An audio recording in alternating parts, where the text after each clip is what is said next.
was hoping we were on. We're on now. Welcome to Omnibroslive, the Halls, Reads, and Previews show for 3/12/18. Thank you for joining us. My name's OmniDog, joined as usual with my fabulous friend Gabe Infinity Watch. How you doing, Gabe? Hey, I'm doing great. I totally forgot about plugging in my mic for this episode, so give me a Actually, you sound better without it, actually. Really? What kind of shit is that? I don't know, but you do sound better than usual. All right, well then, fuck you, Mike, piece of shit. Yeah. How you been? I haven't talked to you in person, quote unquote, for a while, man. Yeah, it has been a while. Good. We have something tonight that is probably one of the most exciting things that you've hauled in my memory of knowing you. Is that accurate to say? It's a crazy week for me when it comes down to hauls. Like, it's insane. Like, yeah. It's almost like the most euphoric, like Cloud9, like heaven haul week ever. The only time I've seen you this excited was when you hauled your Fantastic Four #1. Oh man, those are good days. Before we go any further, people may want to know, where did I get my trades this week?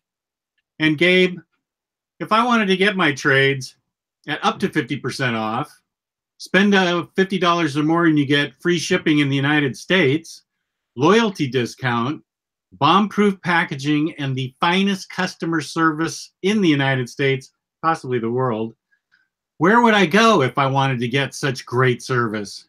You know what, Jess? There's absolutely only one place that covers all those requirements, and that is In Stock Trades, everybody. InStockTrades.com. Link for In Stock Trades is in our description and all of our information here on YouTube. And all the stuff that we are showing you tonight, you can get through there as well on super silly, steep discounts as well. So have at it. Well said. Very well said. And tonight, I will be eating during this episode blueberry waffles because I'm starving. Even though I had dinner, I just decided I wanted something sweet. Yeah, you know what? That's a good idea because I have waffles as well. Oh, wait. Look at those. Yeah, I put raisins and I put peanut butter, raisins, and bananas on my waffles, and I'm not a big fan of syrup, so that's honey I put on it. Wow, those kick my ass. I just have Eggos with syrup and butter on them. Yours are like protein bombs. Yeah, see, that's what happens when you make your own waffles. I did have my wife make my waffles, but I wasn't complaining. I was darn happy that she volunteered to do it. You know what? I don't even have the chat up yet. Jesus, what's going on here? How's your waffles tasting? Pretty good. They're not cold, which is surprising because they sat around for a while. They're really good. This was a good idea. I don't have the chat up yet. Jesus, what's going on here? All right, there we are. What's up, everybody in the chat? Man, we're loaded up already. That's great. Thank you all for joining us for our hauls, reads, and previews. So, Gabe, what would you like to start with? Let's start with hauls. I think that's going to take up a lot of time on this episode. Okay. You go first, man. Age before beauty. How dare you? Okay, let's see. Hauls. I did haul books. And I will start with some of the things that I hauled. I got Unstoppable Wasp #2, which I really like Unstoppable Wasp. I got, and I'm excited for, Super Sons Volume 2. Oh, man, that's awesome. Yeah, this looks really good. I really hardcover since that book is getting is ending. Yeah, that'd be great to get a hardcover collection. James Dayrit photo baited the heck out of me on Charlie's War. So I just got the omnibus. I think it collects volumes 1 through 3. Pretty sure the volumes 1 through 4 of Charlie's War. You came a truly classic piece of British comics history, by turns thrilling, humorous, and horrifying. I believe it is about World War I, and James Day raves about it, and so do a lot of other people. So I got it from my comic shop, which is a good place to get stuff too. Also, oh heck, it's still in the wrapping. Okay. Oh, you're a fake nerd. You don't read your books. Not only was it in the wrapping, they're both sealed still, so I'm a total loser. Deadpool Minibus Volume 0. Is that because IST packs your book so well? Is that why it's double wrapped? They do, yeah. They double wrap it. As you can see, no dings on these corners. Edges are perfect. It's a beautiful book. I love Deadpool. This contains Deadpool Suicide Kings 1 through 5, Deadpool Wade Wilson's War, Deadpool Pulp, Amazing Spider-Man Annual, Deadpool Annual, Incredible Hulk's Annual, and Fear Itself Deadpool, which is great because I haven't read any of that stuff. So I'm very happy to have it. And this is Batman and Harley Quinn. Love Harley Quinn, love Batman. This is a bit of a follow-up to the animated series, as it is written by Ty Templeton, illustrated by Rick Burchett. And Joker pushes Harley buttons. She rats him out to Batman himself before Batman can haul Harley off to Arkham. Her best friend Poison Ivy, blubbity blubbity blah. Harley and Ivy soon begin a plot of their own against Batman. That sounds fun. Is that an original book? Is that all new material? I believe so. It says, it collects Batman and Harley Quinn chapters 1 through 7 and Harley Quinn and Batman chapters 1 through 5. So no, it's not an original graphic novel. It's a hardcover collection of in the vein of Batman Adventures, the animated series. So that'll be great. Here's one of my favorite books of all time. Joyride, Volume 3. So this gives me a good excuse to reread Volumes 1 and 2 to catch up with 3. I love this book. Another book I love, All New Wolverine, Volume 5. I believe that is Daken on the cover. Some gnarly arm tats. Yeah, you know, criminal tattoos like that. And then I decided to get something by Omar's favorite writer, Bendis, Invincible Iron Man, collected hardcover. That's supposed to be really good. I'm going to check that out. Riley said it was good, and Riley's recommendations to me are usually pretty spot on. He's 9 for 9, but I don't know that he recommended this specifically. Excuse me while I take a bite of waffle. And then I got some pops. A diamond Harley Quinn pop. That was, it's diamondy, sparkly. This was courtesy of Hot Topic, but I wouldn't know about it except Gabriel Alicia is the one that told me about it.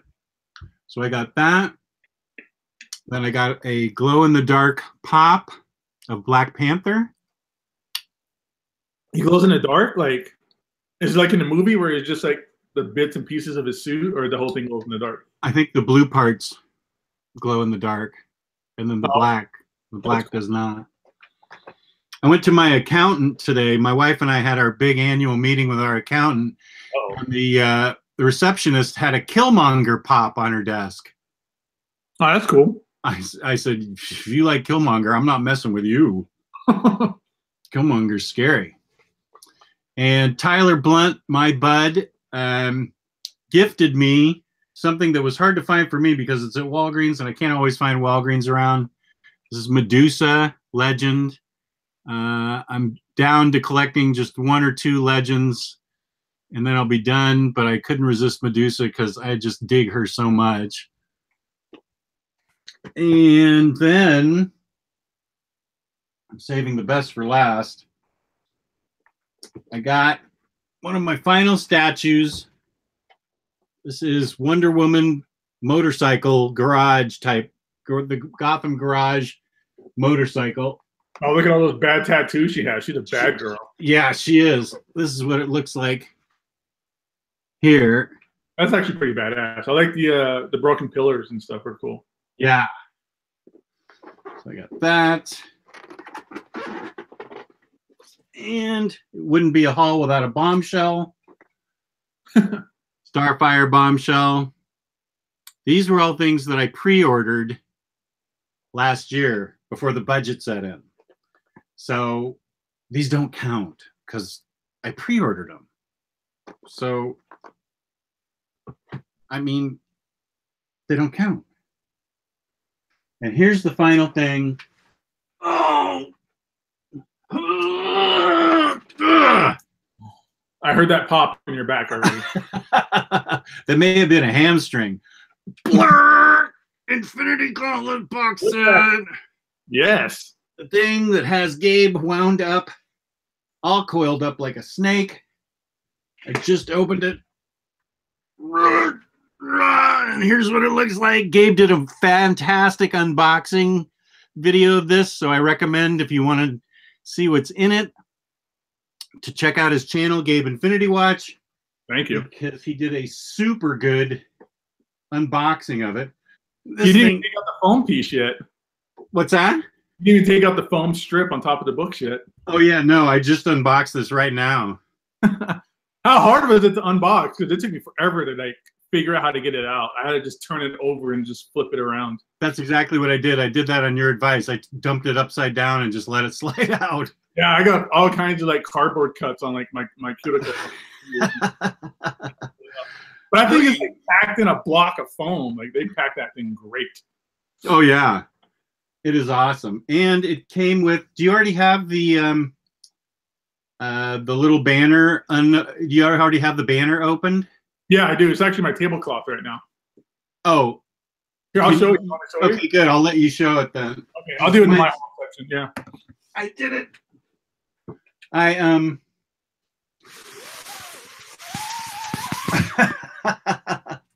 So here's what one of the books looks like.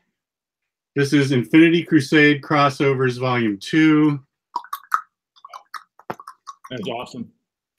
Look at that. Yeah. This is Super Scroll. That's awesome. How can anybody not like that? And I know one of the knocks on these boxes is that they're not oversized, but the pages are glossy. As you can see when you go to Gabe's unboxing at Gabe Infinity Watch on YouTube, that I love the glossy pages, and it doesn't bother me that it's not oversized. I love box sets, so that's what I dig, is box set mania. And that's it for me and hauls. That's actually it for the month of March. I'm spent. Wow. That's it, man. Tapped out, huh? Even though I've been saving up for the box set, I got a bunch of other books and pre-ordered stuff, and if I know what's good for me, that'll be it. Yeah, I know what you're saying. I know what you're saying, especially these last couple of weeks. All right, cool. So I missed last week's episode because I was working the store all by myself this last week and a half. That's right. So the first thing I hauled was actually a gift from the store's manager for managing the store all by myself for so long. It's a piece of original art. It's a sketch commission from Jason Burrows, the artist of Crossed, and it is me as a Crossed eating a poor baby. I mean, I don't know if the baby's poor. It could be a rich baby. I don't know, but it's me eating a baby. This picture offends me. Welcome, Luis. Awesome, man. Which I really have no room because I just read like the first 10 issues of The Boys, and we'll get into that later. So that's pretty tame compared to what I just read. Welcome to Comics Guide 101.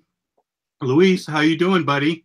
Good. I see you're eating waffles. I am. They're really good. My wife made mine for me, but Gabe made his own, and they're packed with protein. Ooh, protein waffles are always delicious. You should try pancakes. Protein pancakes are good. The ones you make with protein powder? Yeah. Yeah, I've heard of those. They're good, man. No, mine's waffles. Protein farts, which aren't that good. Yeah, mine's waffles with peanut butter, honey, raisins, and bananas. I feel left out. I'm probably going to make... Well, no, I'm pretty full. I'll probably make some waffles later, though. Is your gal still out of town? Yes, she is. Oh man, that's the best. Oh, absolutely. I love her to death, but it's nice. It's nice to kind of enjoy a little bit of peace and quiet every once in a while. And you make your own food anyway, right? Yeah, I'm usually the one that cooks. I don't have anything to do. All this waffles. The best news about Luis being here is that means we have background music for the previews. Ooh, is it previews night? Yes, it is. So get that ready, buddy. Yeah. Gabe is just getting ready to show us that. Well, he's had that awesome gift. Yeah. And he's showing us what else he hauled. Tattoo. Like, that's cool. So you see the Infinity Gauntlet tattoo right here up and down my arm. That's a great touch that Jason Burrows did. So, and the kid almost kind of looks like my youngest, so that's kind of creepy, but whatever. Did you know that was being drawn? No, he just the manager was just like, "Hey man, I got you something really special, for helping out." And I was like, "All right, cool." And then he gives me this, and I lost my mind because I love Crossed. Right. And the Cross movie, I would love to just be like a background Cross, creature or something. But this is just as good.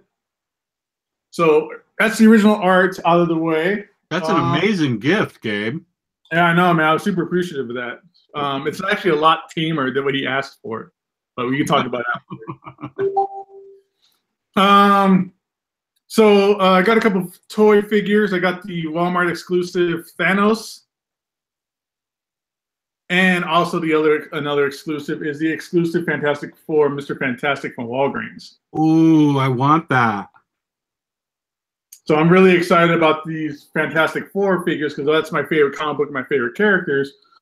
All we have left is the Thing to make up the rest of the Fantastic Four family, and then they also announced a Silver Surfer that's going to also be a Walgreens exclusive. Oh, I'm losing my mind. Yeah, I can't. I've had a boner for the last 3 weeks with all this stuff I bought. And all this stuff. It makes it hard to walk. You might want to go to a doctor. I have to keep doing a handstand or in the shower. Also, another just amazing haul week, like we were saying. I got the Absolute Wildcats by Jim Lee. This came as I got this as well. I did a spotlight interview on it on my channel. This is like a beautiful, beautiful slipcase. It's all new original art by Jim Lee on the slipcase. The inside cover art. What's great about this is I think this is the only Absolute I own that does not have a dust jacket. I love how everybody in the group was talking shit about that. Yeah, that's the best thing about this thing. Fuck the dust jacket. Everybody was talking so much shit, and so many people ended up posting pics of them buying it this week. So yeah, this thing is fantastic. I'll just do a quick, like I said, I did a great, I feel it was a great overview on my channel. But it's wonderful Jim Lee artwork from the 90s. It's all recolored, which is cool because it was originally, this original Image stuff was the first comics to really make it a regular thing to do digital coloring. So the recoloring on top of the digital coloring really makes this thing pop. And it's super exciting. But I want to show you guys this fold out. Whoa. This was Jim Lee's first book right after Marvel, right? Yeah, this is Jim Lee's first book after Marvel. This is his first creator through Image. And they even did the 4-page spread, double page, like gatefold pages in here as well. Yeah, I know you were wondering how they were going to do that. Glad to see they kept that intact. Yeah, no, this is perfect. I'm glad they did. I think I would have took a lot away from this book in this series, and just the prestige of it all. If they didn't do these double gatefolded things, and there's a few of them. There's like 2 or 3 in here all together. Fold outs, really?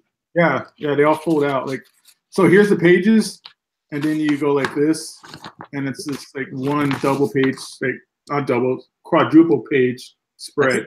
First Absolute that has that. Wow.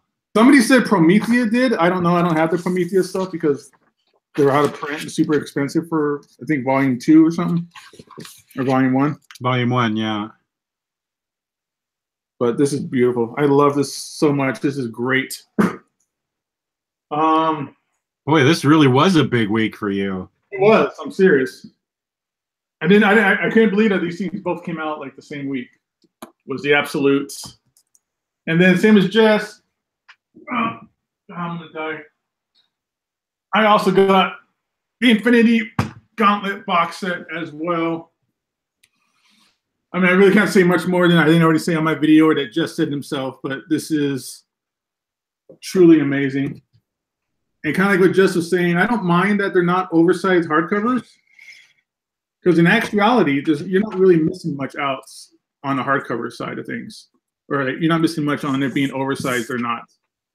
I mean, I coincidentally pulled out the exact same book Jess did earlier. But the size of these hardcovers versus an oversized hardcover or an omnibus, like height-wise, is maybe only like an inch or so difference. Like, you're not really, there's nothing I think that you're missing out on or not getting, or you're getting a less of an experience by having these standard size hardcovers. Now, Gabe, real quick question. Is that everything Infinity Gauntlet related, or is there anything missing from that box set? No, it's basically everything Infinity Gauntlet related, even newer Infinity Gauntlet stuff, like the Secret Wars by Hickman, that Hickman Secret Wars event, where Jerry Duggan did an Infinity Gauntlet storyline. That's collected in there. There's a What If issue, What If Silver Surfer had the Infinity Gauntlets. Like, that's collected in there. Like, it's basically just all encompassing, has everything from that like 3-year time frame or whatever it was, from Infinity Gauntlet, Infinity War, and Infinity Crusade. All the ancillary satellite titles, all the crossovers, all the tie-ins. I mean, it's great. I'm loving it. You still need to have Infinity Watch, right? This book. I need Infinity Watch Volume 2. Infinity Watch is in here. It's issues 1 through 22, I believe. And okay. that Volume 2 you have is 23 through 44, right? Okay. 26 through 42. Okay. Yeah, it's whatever's missing in here is in that second Infinity Watch tray I need to pick up. Okay. But I just wanted to show, like I was saying, if you compare Omnibus to these standard size hardcovers, you're not missing anything. Second inch. So I don't really understand, you know. I can see why they did it this way, because if these were all oversized hardcovers like this, that box is already 38 pounds. It would be completely just a complete log in your house. It'd be an $800 box set too. It's way too heavy to move. It'd be too cumbersome. It'd be awful, I think. We have a viewer from Uruguay. Welcome. Nice. Hey, man, what's up? And I'll put that back later. But yeah, this is the What If the Silver Surfer got the Infinity Gauntlet. That's a cool story from the What If. It's pretty cool. And then, as Jess was saying earlier, it does come with a poster, but it's actually like a cloth poster. Is that still in stock?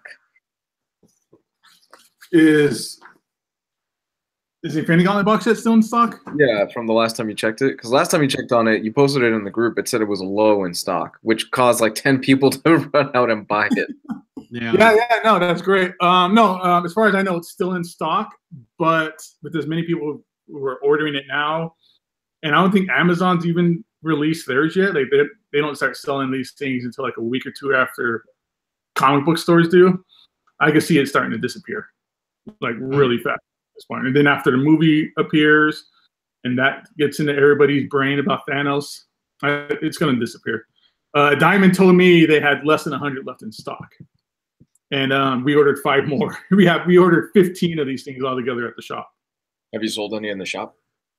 A few, actually. I mean, besides mine, about another like 2 or 3 people have picked it up. Any idea how many of these sets they actually made? I'm not sure the exact number. No, but I think that's it. I think we talked about it before. I don't think Marvel or anybody has ever reprinted a box set. You know, I think that's too much money to make another run for.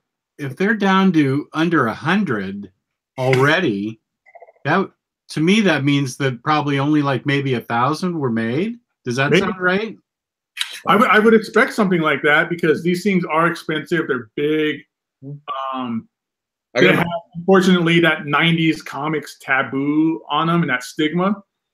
But I think with the movie coming out, it's going to just blow up interest on everything to do Infinity Gauntlet, Thanos, and just cosmic Marvel comics in general. So, well, I mean, I can imagine Marvel kind of not wanting to take too much of a loss on it. Like if it didn't sell well, which I don't know why it wouldn't, but I can imagine them going, yeah, let's kind of limit this to 1,000. That way, if Lord forbid this doesn't sell that well or doesn't do that great at the high price tag that we're asking, we still won't take too big of a loss on it. Mm-hmm. Sorry, I got my mouth full like a pig.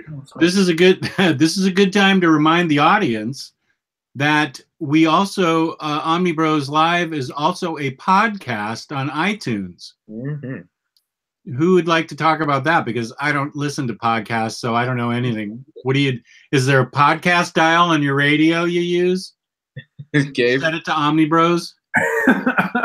Yeah, Omnibros Live 96.5 FM on your radio. No, we're on iTunes. So what happens is this video that we do immediately goes to iTunes, and then as whatever system you use for podcasting to download your podcast, it'll actually download this video. So you can watch it again if you want on your phone, or you can just listen to us and you can just lock your phone and still listen to us. And you can't do that with YouTube. If you lock your phone up with YouTube, it cuts off the sound, it cuts off the video and everything. Mm-hmm. So that's another good way that you could probably listen to this at work. If you have a long commute, whatever the case might be, we have other options for you to find us. Excuse me, I get the hiccups. Omnipool asks about Android users. I know for a fact for Android users, because I have an Android, it does show up on Podcast Addict. Podcast Addict. There you go, Omnipool.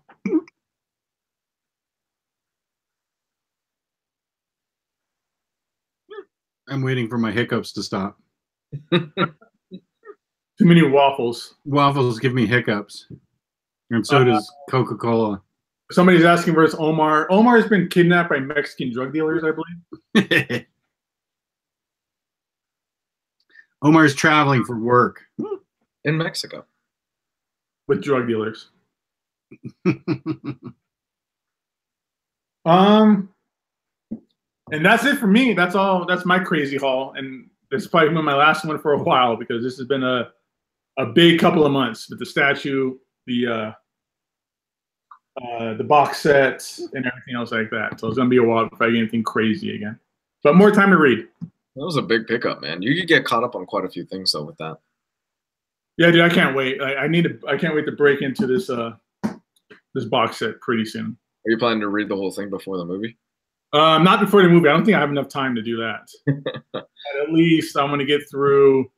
Maybe we could do that as a next reading assignment, or our next reading assignment will be like a vote, like a poll, maybe. But I'm going to put on Infinity Gauntlet, the prequel to Infinity Gauntlet, and Infinity Gauntlet is my pick for the poll.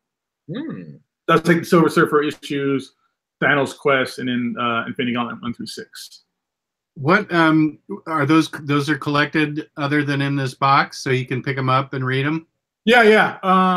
There's a trade paperback for Infinity Gauntlets, and there's another trade paperback for the Silver Surfer Thanos Quest issues, and that's the Silver Surfer Thanos Reborn or Rebirth trade paperback, which is that's on In Stock Trades. Okay. Good. Well, I have to. That reminds me. I need to yank out Planetary and read that. I still haven't started that. Wait. Was that an from Luis? Really? No. I like Planetary. I really enjoy a lot of Planetary. He's stirring the pot. I'm just messing with you guys. Yeah, I'm just stirring the pot. Well, this was a big haul for both of us. My room's a mess now because I just exploded everything. It's shattered the cobwebs on my Shakira box set. But I did do some reading. Before you move on real quick, I know sure. we kind of discussed manga a little bit this week. Are you going to sit down and read the Shakira box set now? Ladies and gentlemen, I apologize. I tried to read Monster, and I told Luis and Gabe this, that manga is just not my thing. I tried. I really tried. I did like Uzumaki, and I think I can read Tomi and Shiver, which are two others that I have. Now, Shakira goes normal Western style, right? Or did they change it for the box set? I'm pretty sure they have the original Japanese, which is... So it goes back to front. Yep. Well, that was a big investment for me, so I am definitely going to read that. Yeah. But then that's it for Manga Dog, because I just can't do it. Nothing against anybody else. I wish I could do it, because there's so many great reads that everybody goes crazy about. And no, people are saying it's right to left. Well, if I ever opened mine, I'd know. But I don't open things till I read them. But I mean, nothing against anybody that loves manga. I wish I loved manga. Manga. What am I, Italian? I just, it's just not for me, and that's just one of those things. Some people, don't like Werewolf by Night. Some people love Fantastic Four. Whatever. I tried. I really tried. There's nothing wrong with that, man. You like what you like. Yeah. I think we were also talking in the chat. It might be kind of a generational thing, because me and Gio and Riley, that's what we grew up on, Right, that and anime is what you guys grew up on, and I did not. So I think, yeah, I believe that it may be a generational thing where you guys all picked it up in like middle school, and I didn't pick it up till middle age. So I think that might be what the difference is. And I do like anime. I've seen 2, and I'm working on my 3rd. I do like anime, and I will watch the anime of, isn't there an anime of Monster? Yeah. Yeah, I will watch that. It's supposedly really good. It's only 70 episodes, 30 minutes each, so it's really good, supposedly. 70 episodes. Hey, that's actually really short. One Piece has 1,030 episodes as of like last week. Are you talking about episodes or volumes? One Piece, 1,030 episodes. Volumes, it's up to like 80 something, I think. So there's 1,000 like drawn cartoon animations of One Piece. Yes. Fuck that. That's way out of my reach. Me too. Yeah. Well, I mean, maybe it is a generational thing, like you were saying. Like, I mean, even me growing up in the 80s and the 90s, I was never really exposed to a lot of like manga or anime outside of Akira is probably the first big successful anime to hit America. Outside of that, Dragon Ball Z, Pokemon. Maybe that's really the only ones I was really ever like exposed to. Tank Police. And stuff like that. I just couldn't find, manga just weren't in mobile and, Borders and stuff like that back when I was growing up. What's considered in the United States, is Akira considered like the most popular manga and anime? Is that like the gold standard? What everybody goes, yeah, I saw that movie. I read that book. Well, there's generally considered a handful of answers. Akira is considered the first breakout hit in the United States in terms of anime, because of the fact that it was such a high. But there's a number of things. It was such a high budget animated movie that nobody had ever seen something like that before. Nobody had actually in the West seen that, have been exposed to that type of art style before as well. And the fact that it was rated R and it was an animated movie back in the 80s. Yeah, back in the 80s. I think, God, what year did Akira first come out in the US? Was it 88? I want to say. Fuck, Omar would know this. But when Akira first came out, it was rated R. Nobody had ever really seen that mixture of like anime and action and that type of style. So that was a real big shock to a lot of people. And it was in the theaters.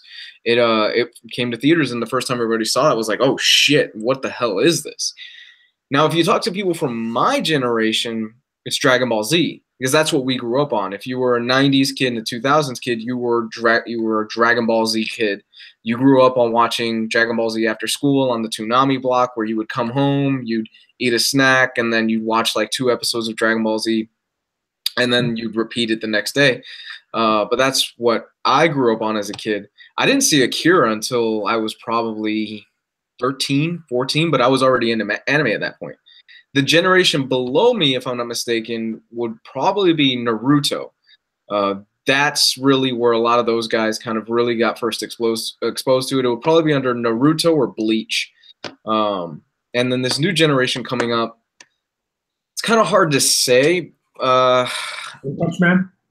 Huh? One Punch Man's a good one. One Punch Man's a good one. I think it's going to be My Hero Academia. It's on its 3rd season, and it's really catching a lot of heat right now. It's really popular.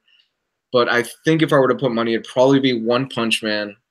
One Punch Man, My Hero Academia, or Dragon Ball Super. Dragon Ball Super is really popular right now with the younger crowd. And how young is the younger crowd, old man? Jeez. I know kids. Well, I work in an elementary school. I know kids that are as young as 2nd grade that they watch Dragon Ball Super. Oh, okay. Okay. I loved Cowboy Bebop, and I loved Samurai Champloo. And I just started Full Metal Alchemist Brotherhood.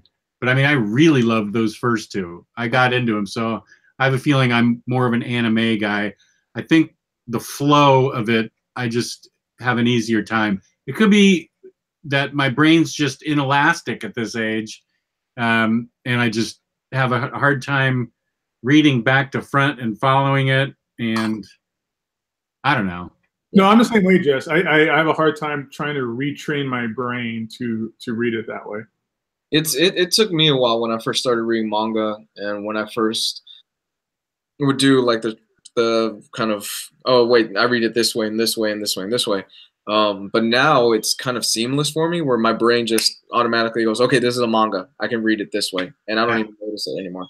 And for me, like I like a lot of the animes too. Like I love Cowboy Bebop, like Jess, Dragon Ball Z, like the real Dragon Ball Z, not Kai, where all the slow stuff is cut out, but actual Dragon Ball Z.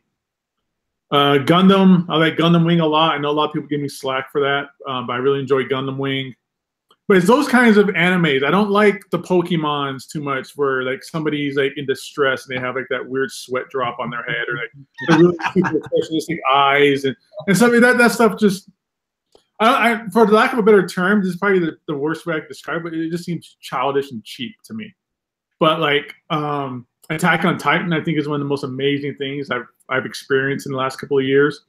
I fell in love with that show. I watched it like 4 times back to back to back. The animation is gorgeous. Huh? It's beautiful. It's a beautiful series. The animation is great. The storyline is really like fucked up, but in a good way, kind of fucked up. You know, it's funny because people give me shit for Cross, but like stuff like Attack on Titan is okay. It's almost the same thing without the savage raping. Jeez, it's literally just giant naked people eating each other. So, in pretty gory graphic detail. Yeah, like I said, Tank Police, Vampire Hunter D, like the ones to me that just look really high quality, polished animation I could get into. I can't get into like, you know, some of those other ones that you guys talk about, like One Piece. I tried, I couldn't get past the theme song. The theme song drove me up a wall. That kind of animation, I just can't. This doesn't click with me. You know. That's, I will say that I took my daughter in 2nd grade to see the Pokemon movie. So I saw that. That was a slog. I think a lot of parents felt that way. My mom took me to see that too as a kid. She had no clue what was going on, but as far as Western comics go, I read 2. I read the 5th volume of Descender, and this book I just flip out over. The art is gorgeous. Oh yeah, this book is just some kind of piece of writing with some fabulous art, and I love Descender. I would love it if once the whole thing comes out on oversized hardcover. This is something I might upgrade for the art, because I'm already hooked on the story. This edition really goes all over the place and brings all these elements together. I just loved it. And then I read something that somebody recommended to me. I'm trying to think who. May have been Riley, may have been somebody else, but it is Punisher by Becky Cloonan. Ooh, I wanted to read that. Volume 1. Wait, is this volume 1? Yeah. Volume 2 and volume 3. And it says in bright letters, parental advisory, not for kids. It is not for kids. Let me tell you something. Becky Cloonan can really a lot of space on that cover for that advisory. Yeah, it's in bright red. Yeah. They want to make sure no kids read this. The next one is just going to be the cover. Yeah, should come in a plastic bag. But I gotta say, wait, who's going? Oh, God damn it. Okay. We always know it's you. Luis. Okay. I will say that this book starts like running full on balls out. Just there's no pause. It just goes, and it is really, really good. If I'm not mistaken, I think this features some of, if not the last art that Steve Dillon did. And it's just gorgeous. He was still at his prime. That sucks. Yeah, gosh, what a loss. Because the first book is just all Steve Dillon art, and it's fantastic art. And I'd say that Becky Cloonan writes a damn good Punisher, because there was a lot. Punisher is not even the most interesting character in this book. Some of these other ancillary characters are even more interesting, but man, it hits the ground running and does not let up. For all 3 trade paperbacks, I will say that I feel like it lost a little steam at the end, but it is a very, very good read. If you're interested in Punisher at all, you need to read Becky Cloonan's Punisher. And that is what I read this week, because I'm going to read that now. That sounds really good. I've been hearing good stuff about that. But I think you'd totally dig it, Gabe. I burned through it in like an hour. I could not stop. I mean, and my heart was pumping. I was just like, whoa. That's awesome. Yeah, I think you'd really dig it. It's good to hear, because that came out. I remember that came out. And it was, again, just at the time when Marvel was doing all these, changes for diversity reasons. And it was always kind of harped on that. Oh, they have a woman writing Punisher, and that was stupid. And, that's not a right fit, and that's not correct, and stuff like that. So I'm very happy to hear that that's so good, because I'm going to check that out now. Fuck. Yeah, well, no issue for me on it being a woman. She knows how to write. Good. And that's all anybody cares about. In my opinion, that's all anybody should care about. Is the writing good? Yes, yeah. Read it. She knows what she's doing. Yes, and it kind of pisses me off, because she's also a good artist. They've got some covers and variants and stuff. And I didn't know she was a good artist, but she did this variant cover. Well, and so she can write and draw, which is really a kind of a pisser. But good for her. Lucky her. Lunan's a very solid artist. She's very good. Yeah, I forgot about that. What else did she draw? Was it? I'm trying to think. Was it those cutesy animal books? No, that's Jill Thompson. I can't think off the top of my head what else she's drawn. Maybe the chat can give us a hand. But oh well.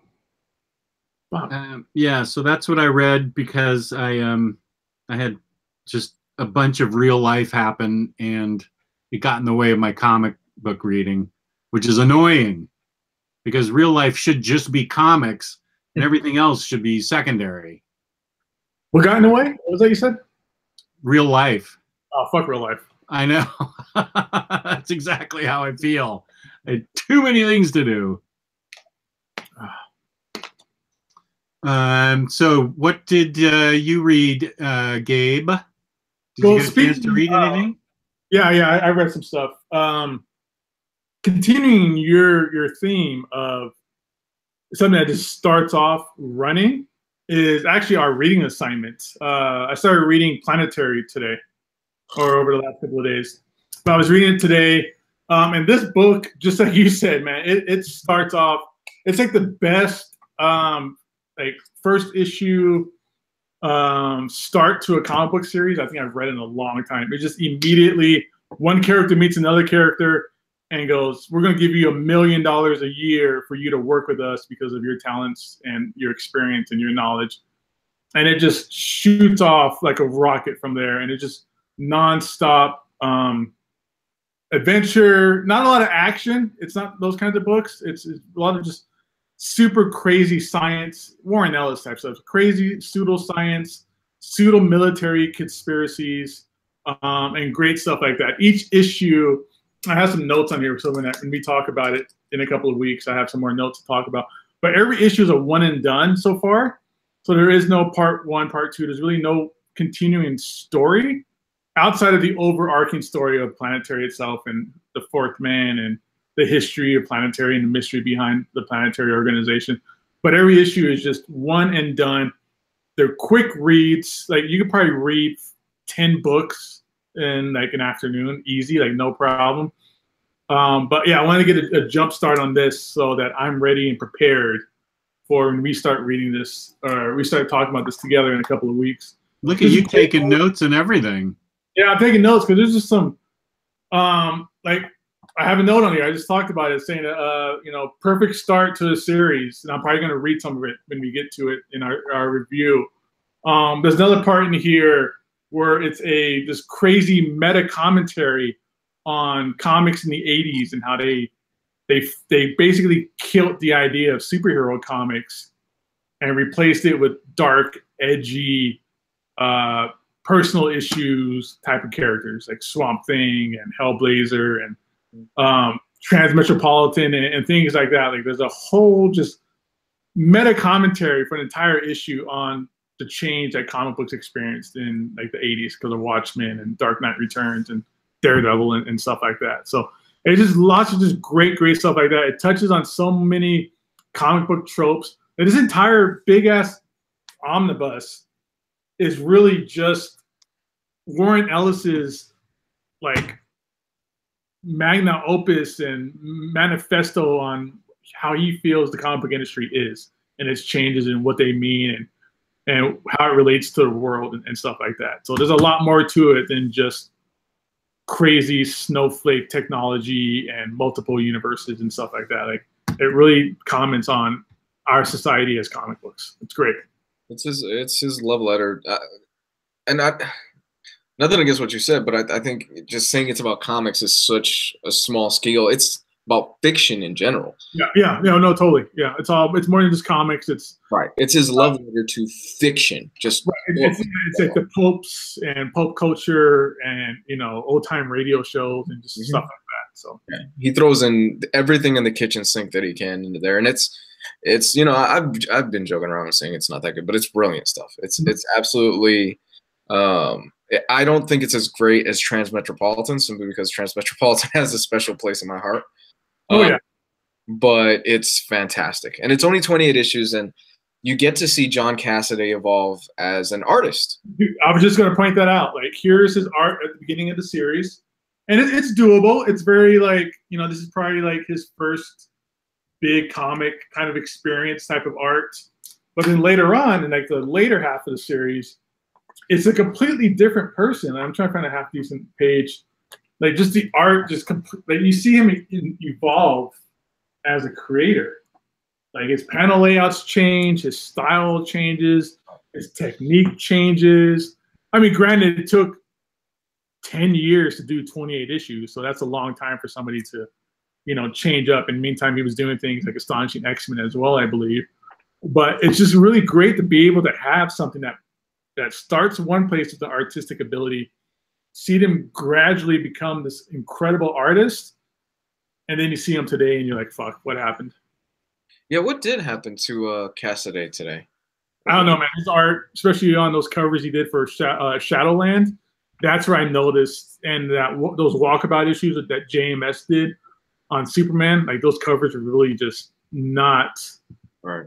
The last Cassidy that like I experienced in this book. And oh, you're saying his art has declined? Oh yes, I believe. The last thing I remember him doing was Uncanny Avengers. He did like 4 issues for Rick Remender, and I even commented on the group saying, okay, he's gonna last like 3 issues before he gets the boot because he cannot keep a damn schedule. He can't. But, I mean, you can look at the cover on the Uncanny Avengers Omnibus, and it's a terrible cover. It's just. I wonder what happened. Felt a fart. Like it's disgusting looking. Huh. That's too bad. Yeah. But like at least we have something like this, or something like Astonishing X-Men that shows like he was a fucking rock star for a while. It still lives and breathes in these combined editions for sure, or these collected editions. His Astonishing X-Men art is gorgeous. It is, and you can see where it starts in Planetary. Like that's where that style, where he experimented or did something that in this book that he took with him to Astonishing X-Men. That just was a completely new experience and a new John Cassidy art. Is that pretty much everything you read? Was Planetary? I've been hammering away on this for a while now. Yeah, I better get to it. What about you, Comics Guide? What have you been pouring your heart and soul into? Continuing my read through of Monster. I'm up to volume 6 out of 18. So I'm a third of the way through it. It's good. It still continues to be good. It still continues to be very good. What impressed me the most is just how well Urasawa does his research, especially on serial killers. My degree is in criminal justice, and the college paper that I wrote to get my degree in was involving serial killers.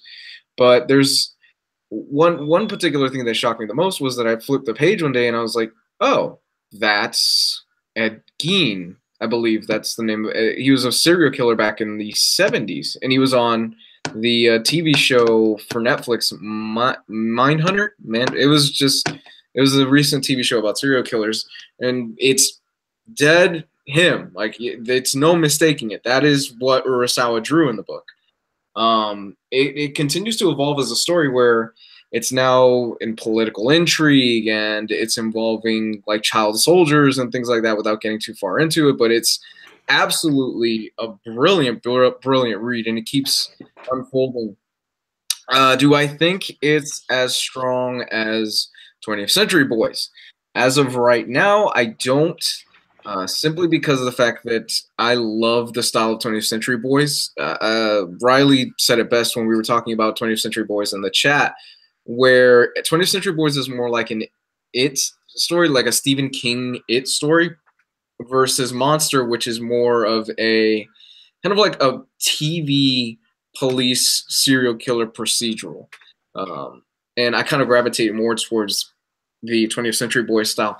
But that's taking nothing away from what I think is the brilliance of Monster. I absolutely love it. I can't wait to finish it. I'm a third of the way through, and Urasawa continues to impress. The only downside of it so far is that I'm like, okay, this is good. Where's Johan? Like, we are seeing everything that the character Johan the serial killer is putting into place and putting into motion, but he's only appeared probably out of the 6 volumes I've read 5-6 times at best, 2-3 times if you want to count, if you don't want to count him as a child. So I'm kind of he's definitely playing the long game in this, and I'm kind of waiting for a bit more of the payoff and a bit more of the introduction to Johan the character and to see why he's regarded as such a huge monster.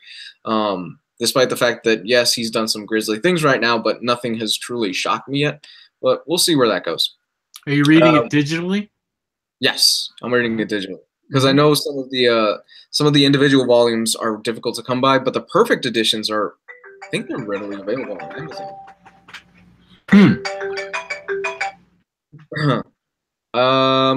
What else am I reading? I've also started The Boys by Garth Ennis. Awesome. my gosh, man. Okay. I love Ennis. Ennis is my dude, man. My favorite American series is Preacher, as many of you know, written by Garth Ennis. And The Boys is so much fun. But it's a book that I guarantee you would never get published today. It just would not get published because of the content that's in it and how graphic it is. The premise of The Boys is that it's a world full of superheroes, and 90% of the superheroes are just assholes. They're terrible, terrible human beings. They're just despicable. So we have this group of people called the Boys that they are sent in to handle the superheroes when they get out of line. And the beginning of the story, Gabe, we were talking about this earlier. The beginning of the first volume starts out with one of the guys that's going to become one of the boys. I think his name is Huey, which looks like Simon Pegg. He looks like Simon with a goatee. He's holding his girlfriend, and a superhero throws a supervillain, and the supervillain crushes the girlfriend into a wall. Meanwhile, he's holding the girlfriend's arms like this. And I shouldn't laugh, but for some damn reason I found that hilarious. I just finished the first volume, and it just gets more and more over the top, like you would expect Ennis. And the main character for the boys is called Billy the Butcher, and it's literally a mouthpiece for Ennis. He is basically Ennis, what he's trying to talk to you directly.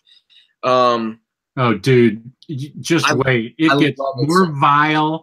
It gets more like Hero-gasm and like the Billy storyline. Hero-gasm's unbelievable. Talk about something that if a member of Congress ever got their hands on, the comic industry would be ruined. It is I love the boys. I love everything about it. I understand people, some people don't dig it. I get it, but it is just so over the top crazy that I love it. This is okay. If you are somebody that is, again, it's kind of like Preacher. If you get easily offended, this is not a book for you. Period. Don't open it. Don't bother with it. It is not for you at all. I'm telling you right now. Because the first few pages alone, you will hate this fucking book. This is not a book for you. If you liked Preacher and you don't mind like over-the-top violence, graphic nudity, really, really depraved and dirty jokes, enjoy it. You'll probably get a kick out of this. My best comparison would be like if you like Crossed, you probably like The Boys. Yeah, that's true. Yeah, it's definitely, I would say, a guy's book. Yeah. I don't see a lot of women enjoying that book. I wouldn't think. Yeah, exactly. Yeah, because I'm sure a woman could like it, but there's a lot of despicable, nasty shit that happens to women in this story. A lot. Yeah. Like very much like, like the whole like fake Justice League team they have, and it's really. I love that so much. Like, yeah. Oh man, like the guy with the hamster. Like I was like, oh my god, what the? You got one guy. I've got his name, but all he does is just fuck everything, and he's talking to a psychiatrist, and he like fucks his cat, and he fucks his coffee. I like the dog. I love the dog. It's unbelievable. It's such a fun series. I can't wait to keep reading it, man.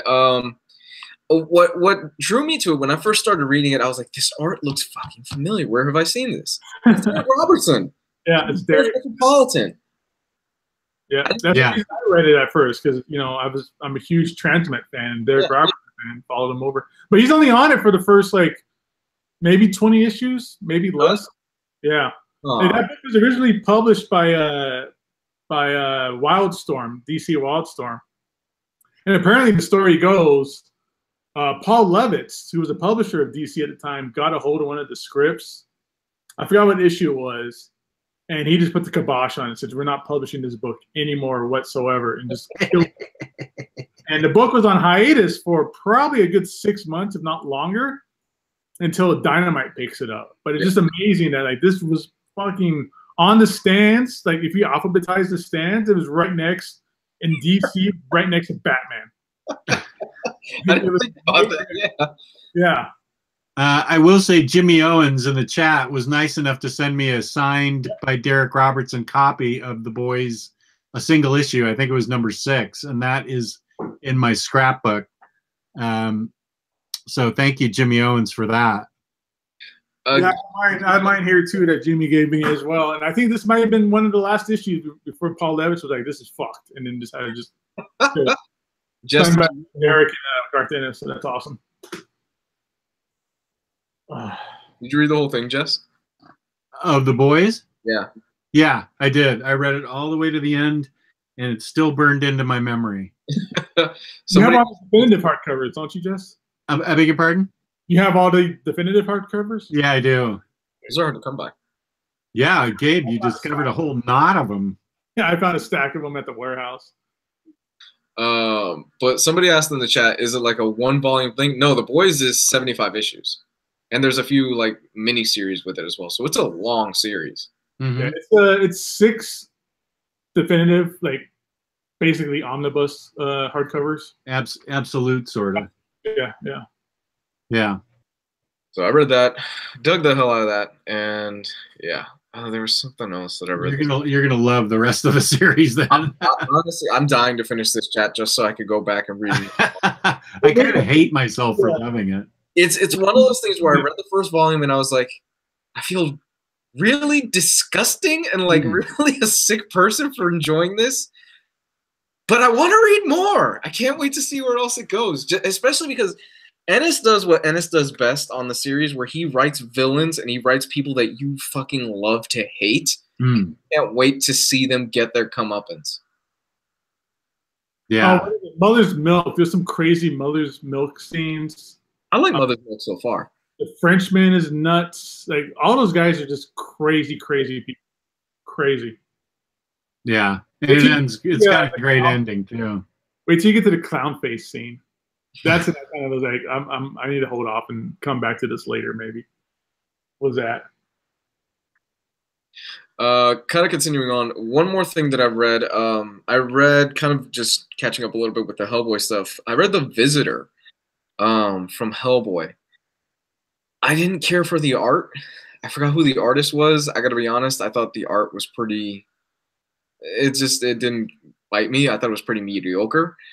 Story-wise, I'm going to place this in isn't necessary to read. No. Should you read it?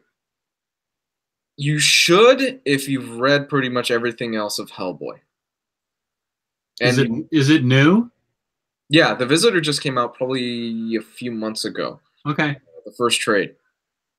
You should, if you've read basically everything else of Hellboy, the main Hellboy story, then and the 1950s stuff, you will definitely get a lot more out of it.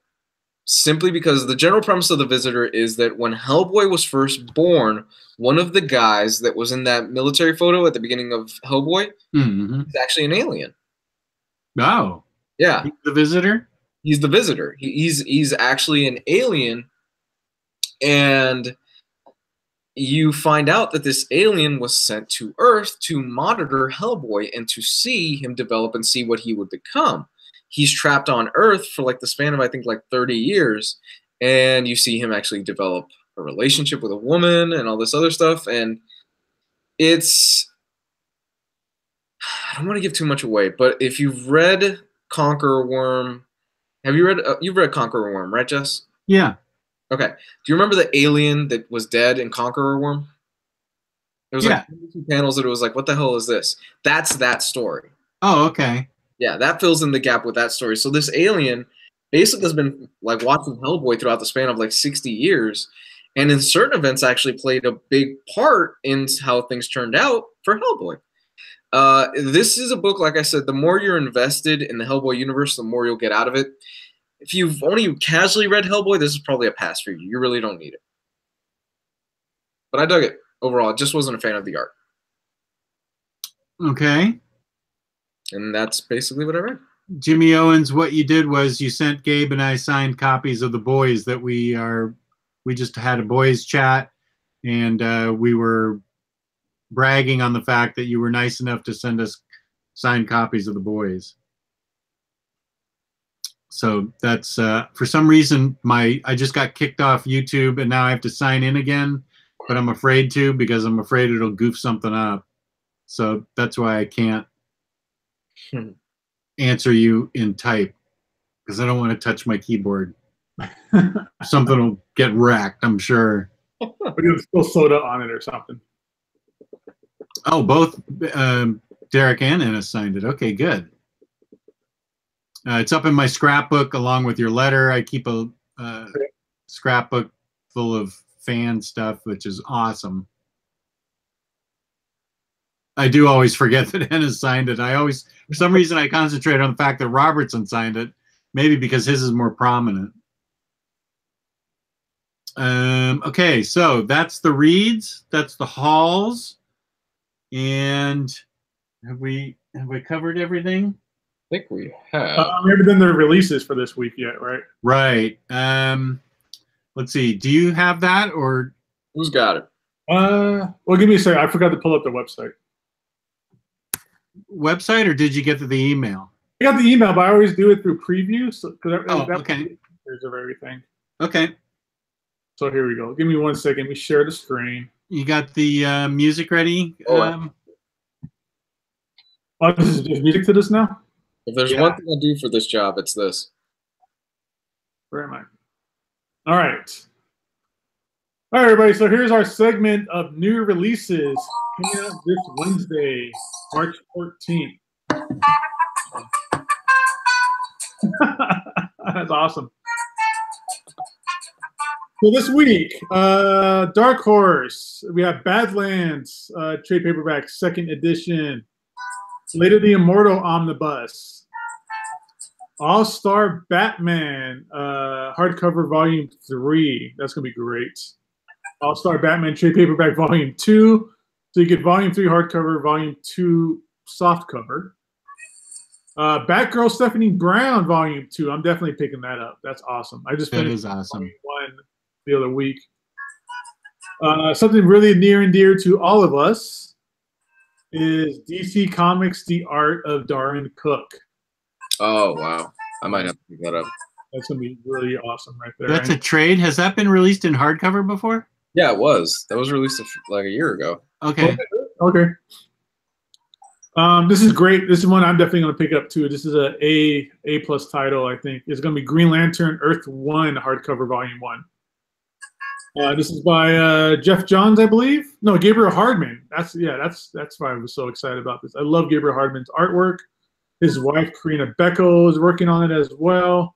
Just a monster creative team on here. And the Earth 1 stuff is always awesome because it's all like fresh new takes on classic DC characters. So I've read Batman Earth 1, Superman Earth 1. Those are all fantastic.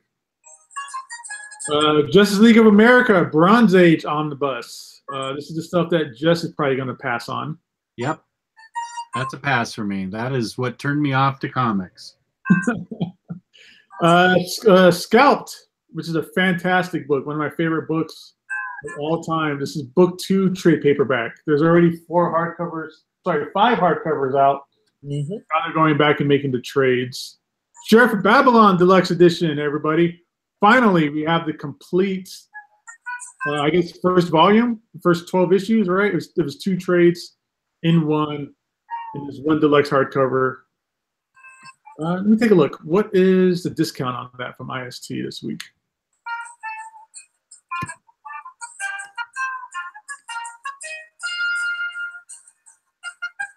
So Babylon's going to be $23.19. That's 42% off. So I'm all over that. Pick that one up, everybody.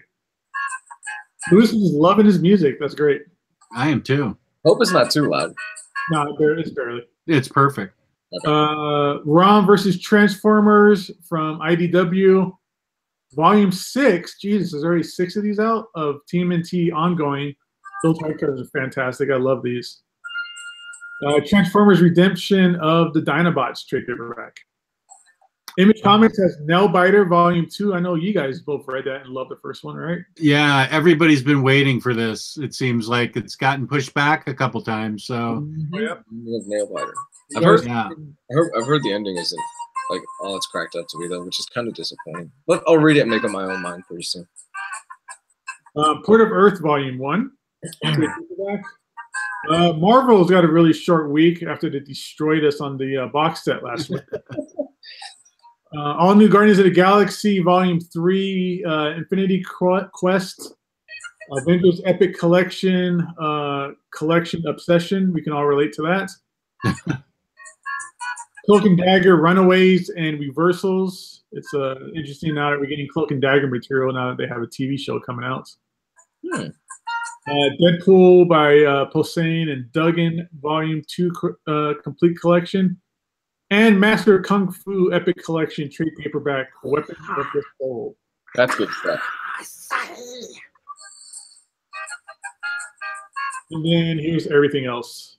Let me see anything in here that pops out for me. Bloodshot Salvation trade paperback. That's a really good series I've been checking out in singles here and there. Fighting American. Oh, here we go. Fuck. Jess. Irredeemable. Yes. Volume 5 hardcover. There it is. Yes. There it is. Yes. We're going to jump on that for sure. Yep. And that's the last one too, right? That collection. Yeah. Last. Yep. And it has okay, so it's collect Irredeemable 32 through 37, and Incorruptible 25 and 26. So, yeah, that's where the little crossover happens. yeah, that's right. Man, I can't wait for that. I'm getting that for sure. Ninjak, Volume 2. The first Ninjak's out of print, right? Most of these Valiant first prints or first volumes out of print, right? And here we go, Puerto Rico Strong softcover. This is an anthology book that benefits people like Gio and anybody else on Puerto Rico or in Puerto Rico who were affected by that destructive, terrible hurricane a couple months back. Yep. So if anything, pick this up just to have some ducats go the way of charity for those still in need. Because Gio still only has like 5% electricity and like no internet. And, yeah. But apparently plenty of paper towels. Yeah, I think it's like 10% of the. Oh, there's the Woods. I know the Woods. I read that for a while. I've been waiting for that. Gosh, that's up to 9 trades. Wow. That is crazy. Is it really? Yeah. Wow. Where's Irredeemable at on here? It's 30%, I think. Okay, that's about right for Boom. But for 24.50, man, I'm on it. That's perfect. Oh, they're so pretty. Puerto Rico Strong is $9.74. That's 25% off. So there we go, everybody. That's this week's releases. Let us know in the chat if you aren't already. What are you picking up? Let's talk about that for a second. We did have a couple questions. Biggie Cheese asked a couple questions. Let's see if Biggie's still with us. For Infinity War, why did the Russos' Feige change Thanos' motive that made him a more original villain rather than another villain thinking they are saving the world, doing the right thing like Ultron? Because some things wouldn't work from a comic to a movie. Okay. I guess That's how I feel. it's going to be kind of hard to maybe relate the idea to a normal, like the normies, that Thanos is doing this to impress death, and it's really to impress the the entity of death and like the embodiment of death. But what will his motivation be? Just power? It is apparently that his moon or whatever, his species and everything was wiped out on Titan, and he is. It's one of those same like crazy megalomaniac ideas, kind of like what Ozymandias had on Watchmen. That in order to save the human race, you need to destroy half of it. Oh. So instead of it being like the human race, it's the galaxy. To save the galaxy, he has to kill half. He feels the galaxy is growing way too big and way too out of control, so he wants to kill half the galaxy in order to preserve the other half, basically. Now, how do you guys know this already? They released the info on the character like a week ago. Oh. The new Entertainment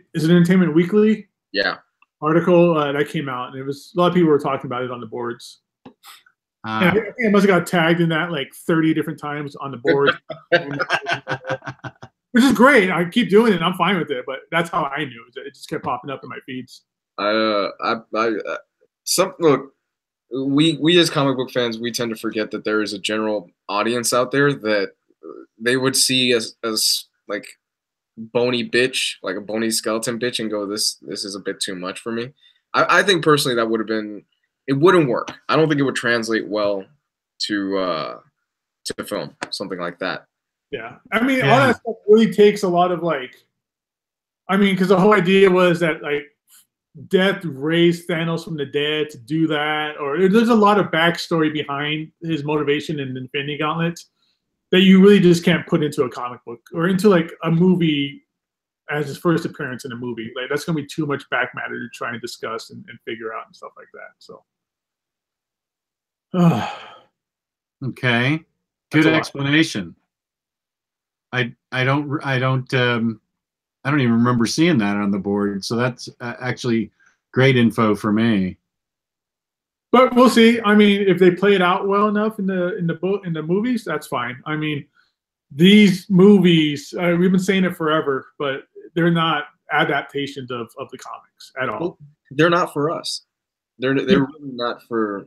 Well, they're for us, but they're not just to appease the comic book fan. Right. For the general public. Yeah. Right.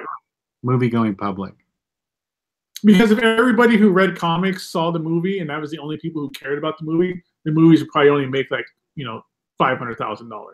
Yeah, we saw that with Scott Pilgrim. Right.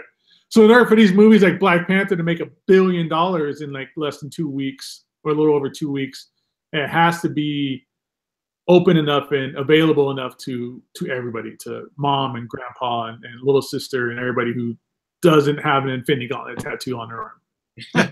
This is I already my movie going buddy that I go to all these movies with, we saw a preview for at the end of Black Panther. We saw the end of Thor. We just watched, and so I explained Thanos and what Infinity War was going to be about and his appeasement of death and everything, and now I got to go back and redo the whole thing and tell her I was wrong. I don't know what I'm talking about. Movie first. I mean, who knows?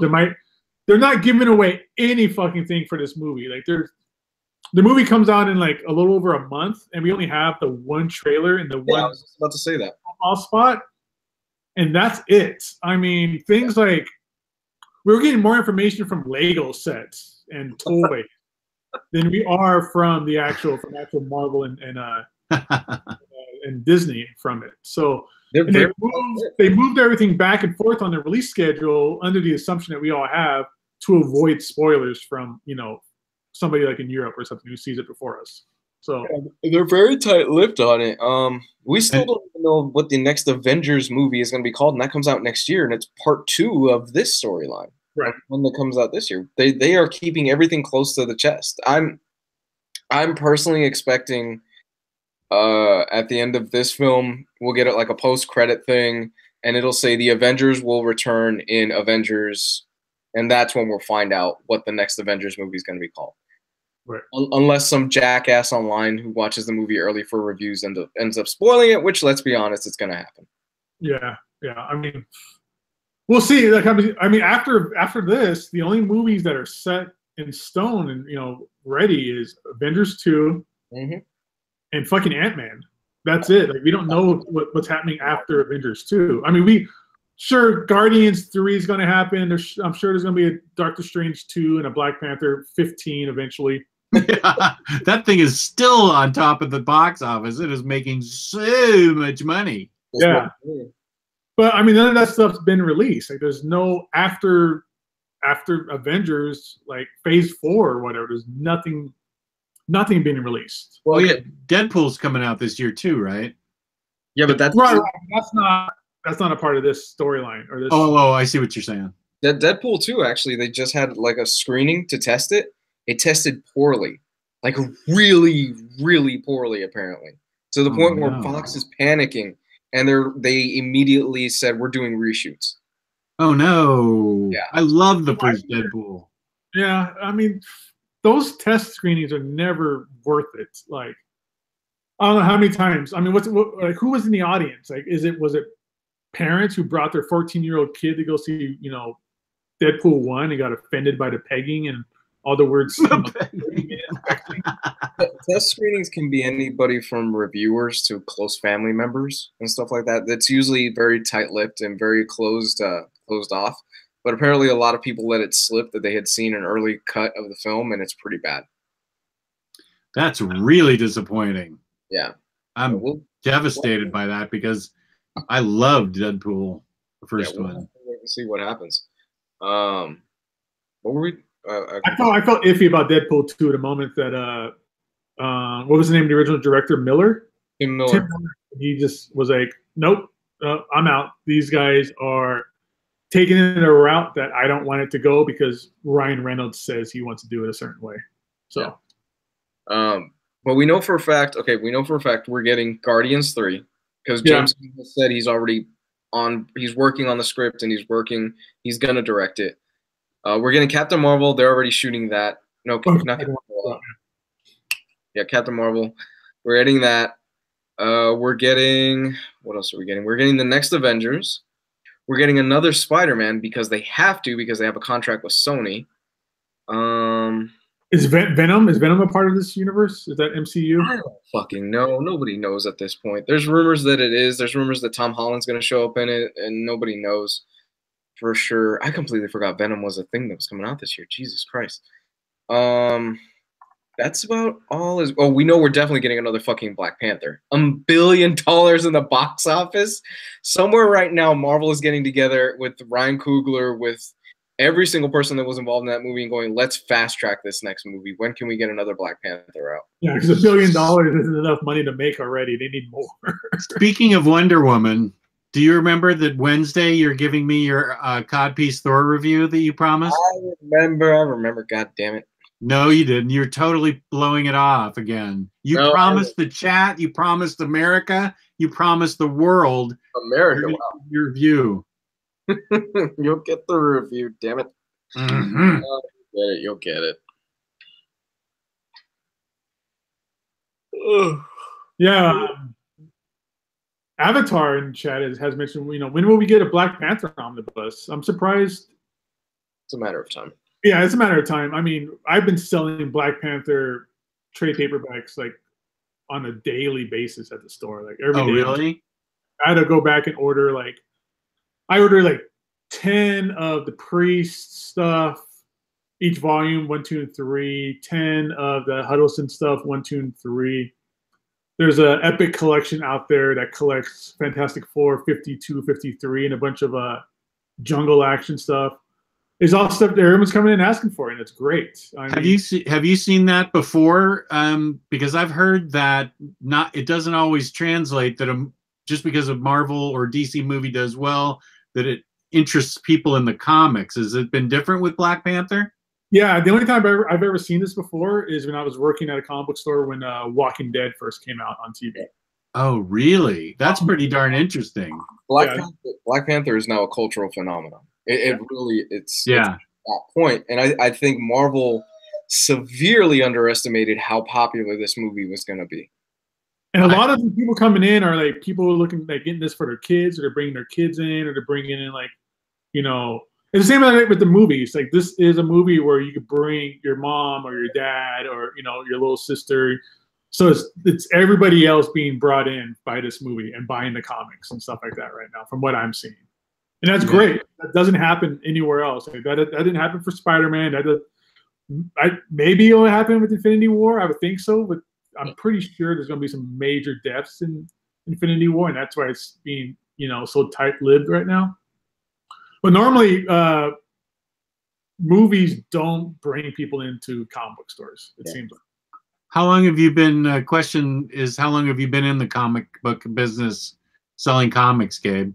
7 years, off and on. 7 years. I worked at another shop for 4 years, 5 years, and then I'm working here now. It's been 6 months, so yeah, I'm overstepping it. But yeah, it's been about 6 years. I've been doing comic book stuff. I always worked at a comic book store and then like a second job, like always been back and forth. Just to kind of piggyback off a little bit earlier, like I work at an elementary school that has prominently a lot of kids that come from minority backgrounds, like Black, Latino, and things like that. And that handshake that you see in Black Panther, I see that thing on a daily basis from the kids in that school. When they like slap each other's hands and they go like that, I see that every day at that school now. That's cool. Yeah, you're right. It is a cultural. It's when I don't know if you were part of the chat yet, Luis. If you had signed on when I was showing my Black Panther pop, and I said to Gabe when we had a meeting with our accountant today, and the receptionist there had a Killmonger pop on her desk, and I think that shows exactly what you're talking about as far as being a cultural phenomena when you've got this major accountant's office and the receptionist has a Killmonger pop on her desk. Yeah, in the box still. Well, I was showing you guys in the chat.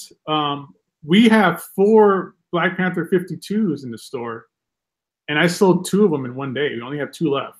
I mean, Fantastic Four 52. Yeah, the first Black Panther. We had 4 in the store, 4 CGC copies, like high-grade CGC copies, and I sold 2 of them already. In one day, I sold 2. What's the price? $900 and $1,200 for the 2. That shot up, didn't it? We have the ones left are $1,800 and $2,200. I want to say. That shot up in price. Yeah, it shot up big time. Did your accountant say you are on track for 16 more omnibus purchases? No. As a matter of fact, my accountant put me on a budget. He's the one that helped put me on a budget for things like that. So, yeah. If you worked in an office, Jess, would you set up that Gwen Stacy in a cubicle? I'd probably get called into HR the minute that thing got put up. So I would love to. That's not bad. Brian K says it's too bad there aren't any good Black Panther comics, dude. You cannot be more wrong. Yeah, you must have missed our video about the original Hudlin and stuff and the Christopher Priest stuff. Goodlin, McGregor, Priest, Coates. If you want more of a new age Black Panther, there's a shit ton of good Black Panther stuff out there. Luis is great. Is great Black Panther. Like the Infinity storyline is fantastic. The whole Namor trying to backstab and kill Black Panther trying to backstab and kill Namor the whole time. That stuff's great. Luis, Rob McClay asks, of the 2 tops hanging up behind you, which one is your favorite to wear, red or stripes? I like the stripes because it's more of a slim look for me. Slimming effect? Yeah, I like the Yeah, but you wear that red one on hot dates, man. I know it. That's when you want to feel spicy and salsa. I keep forgetting to put that stuff away. I have laundry in it. Do you guys, not Gabe, deal with comic shaming from coworkers? Well, I don't have any coworkers. I operate alone out of my house. My license plate says "Love Comics" on it, and interestingly, the accountants today we met with 3 of them. Were all about my comic book collection. That's all they were. I would say 50% of the meeting was finding out more about my comic book collection. They were totally into it.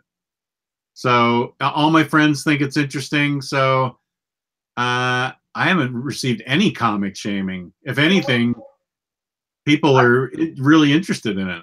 I get comic shamed because I like to read stuff like Gotham Academy and Gem and the Holograms. The guys at the store give me a lot of shit about that.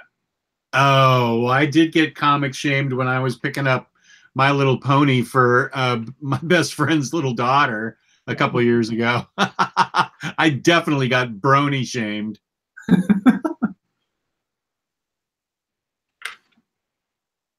Let's see. And you know what? At the same time, we get flack on the chat, not the chat. I'm sorry, the group sometimes for the things we like.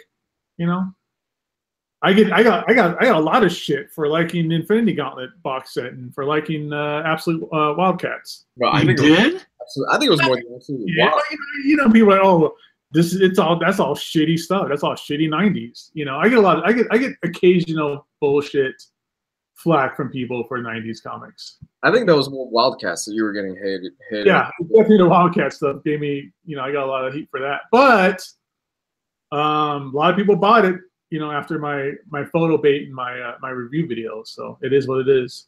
Yeah, I think that's a vocal minority that just we try to control that on the chat.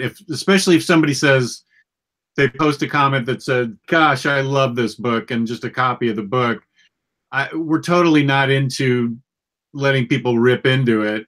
I mean, if you put up something that says, "What do you guys think of this book?" then it's open season. But if you're going, "This is my favorite comic, I really love it," we really try and discourage people from. I mean, that's one of the rules. That's one of the primary rules, that there's no comic shaming allowed. Unless you're Tyler Chu, because I got so many throw up like, you know, emojis. Yeah, that's Tyler's thing. Yeah, you know, I bet you if you posted a picture of low stock for that Wildcats in the group, everybody that was talking shit would end up buying it real quick. Oh yeah, I'm sure. Yeah, it's all bullshit and not enough of a discount until you feel the need that you need to have it because you might not get it later. Shorty Larson, there's a difference when you put up something and ask for opinions, and then there's a difference when you put up something and you're saying it's your favorite book. It's just part of trying to keep a civil conversation going. Opinions are welcome. Opinions are absolutely welcome. But we're just trying to keep a civil discourse going so that people don't get intimidated and not want to share. If opinions are solicited, opinions are appreciated then. But if you're just going on there to rip on a book, set up your own post for that. You don't have to poop all over somebody else's post. That's just the way it is. Yeah, there's tons of stuff that people post in the group where I'm like, yeah, I didn't think that was that great. But I think there's a difference between somebody going, hey, what are your thoughts on this? Which is just, oh, okay, well, I didn't like this. And you give constructive criticism, like, this is why I didn't like it. Right. But just, I think it's shit. Like, okay, that doesn't help me, one. Two, if I posted this is my favorite book and you post I think it's shit, now you're kind of coming off like you're a jackass. I'm not going to listen to your opinion. I'm just going to delete your comment or block you. So there's a way to do the right way and the way to do it the wrong way. Right. Yeah, we're just, the idea is fun. We want to keep everything fun. And, you know, that's just how it works. Yeah.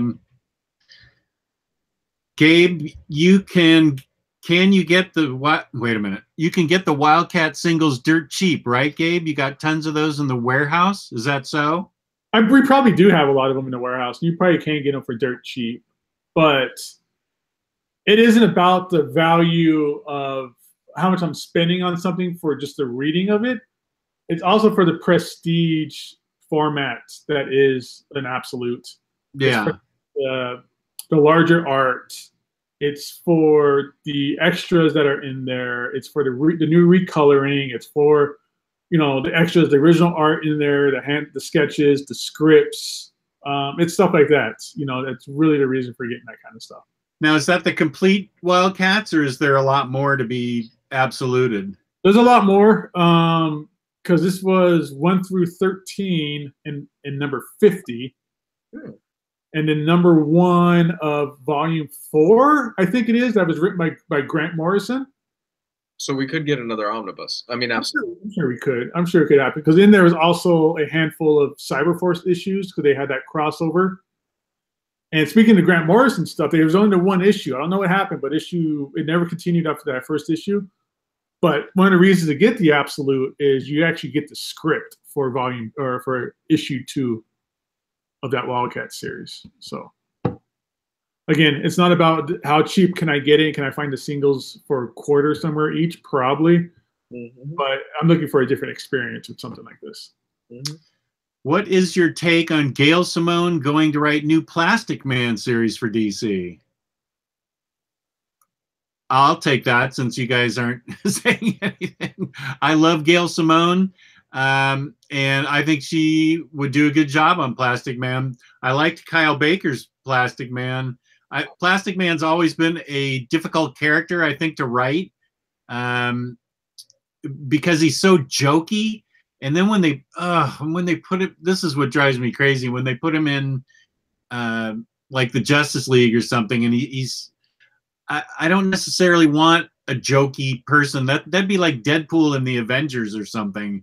I don't want a jokey person in my Justice League. But I think Gail Simone can do a really good job, because I'm a big Gail Simone fan. I'm good with it. I mean, she wrote Deadpool before, or Agent X or whatever. I don't have a lot of history with her writing. I've never read like Secret Six or her Birds of Prey stuff, really. It is odd that they're doing a Plastic Man series, because he's been just kind of just a ancillary character for years and years and years. But yeah, is she doing something else? What is she doing? She's doing Domino for Marvel as well. So she's got a lot of work out there. Plastic Man is their next big hit. Watch. This is like AA or NA, but in a good way. Okay. Wait, NA is not a good thing? Yeah. Israel says, reading Irredeemable, great recommendation, Jess. Yes. And Volume 5 comes out tomorrow or Wednesday, maybe, wherever you are. And that will have my favorite ending ever, and it will have completed my favorite book.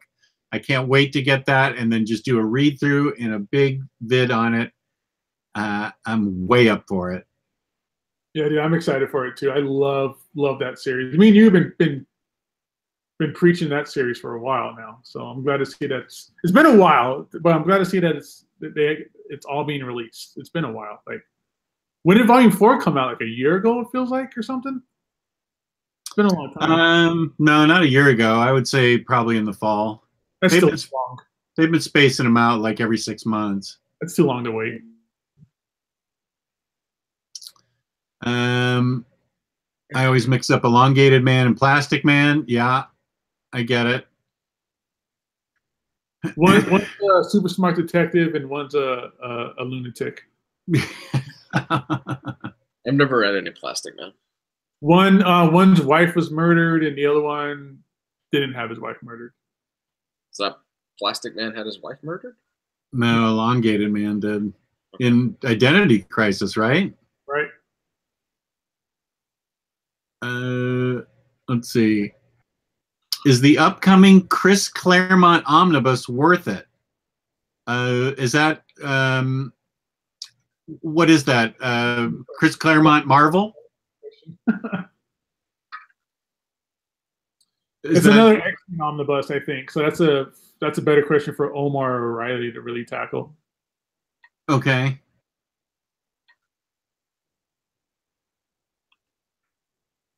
Let's see. Anyone read Joshua Williamson Frostbite? I read it last night and today. Great quick read. I haven't read it. That sounds interesting. Only thing I have read from him is his Nailbiter and Flash. Joshua Williamson's a good writer, so I would think that Frostbite would probably be pretty good. He is in the CW Flash series. Who is Plastic Man is? I think Elongated Man's in the Flash series. Oh, all right. I think. I'm way behind on my Flash. Yeah, me too. I'm at least, God, like halfway through the previous season. That's when I kind of just lost track of it. That's where I am too. Elongated Man. That's cool. Jess, but this month we get season 2 of Legion. Yeah, I'm ambivalent about that, Luis. If it turns out season 1 was all a mind messing thing, I'm going to be really disappointed. I put a lot of time, effort, energy, and emotion into that first season. I love that first season. We both had long talks about it. We did episodes on it. And I mean, I really devoted a lot of time to that. So I hope that that's not right.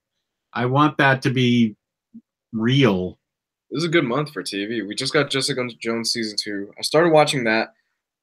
I couldn't get into it for some reason. I was like, this feels like just season 1. We're getting season 2 of Westworld. Great stuff. I still need to watch that. We're getting a new season of Legion. Yeah, you never heard of Westworld again? No, I watched Westworld. I didn't know the second season was on its way out. Yeah, this month. Awesome. They're introducing Samurai World.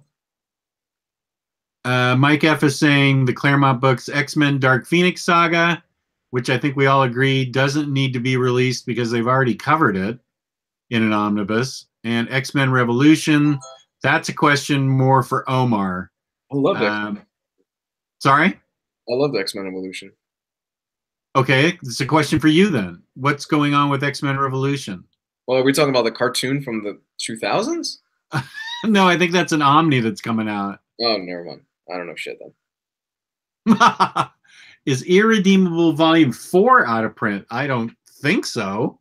I'm looking it up on In Stock Trades right now. Okay, that's if we're talking about the Irredeemable trade paperbacks, a lot of those are out of print. If we're talking about the premiere editions, I think those are all still in print. I don't see Volume 4 on In Stock Trades, but let me see if it's on Amazon or something. Oh, that'd be interesting. On In Stock Trades or something, but. Hey, Jess, I gotta bow out, man. I gotta be up early tomorrow for work. Oh, it's too bad because he just asked, did anyone watch American Gods and read the comics? I got one episode to go. Luis and I did a whole episode on American Gods, a couple. And we loved it. We did. It was a good show. Well, Luis, thanks for joining us. Where can they find you on the computer machine? You can find me at Comics Guide 101, that YouTube channel that I used to do a lot of stuff on. Don't do as much as I used to. Yeah, Facebook, Twitter, Comics Guide 101, same deal. And yeah, that's about it. And you can find him eating blueberry pancakes at IHOP in Florida also. I'm going to go tomorrow and get a short stack. I'm in the mood for one. That sounds really good. I might actually do that tomorrow for dinner. And he's the proud owner of some Frost Top. Oh, okay.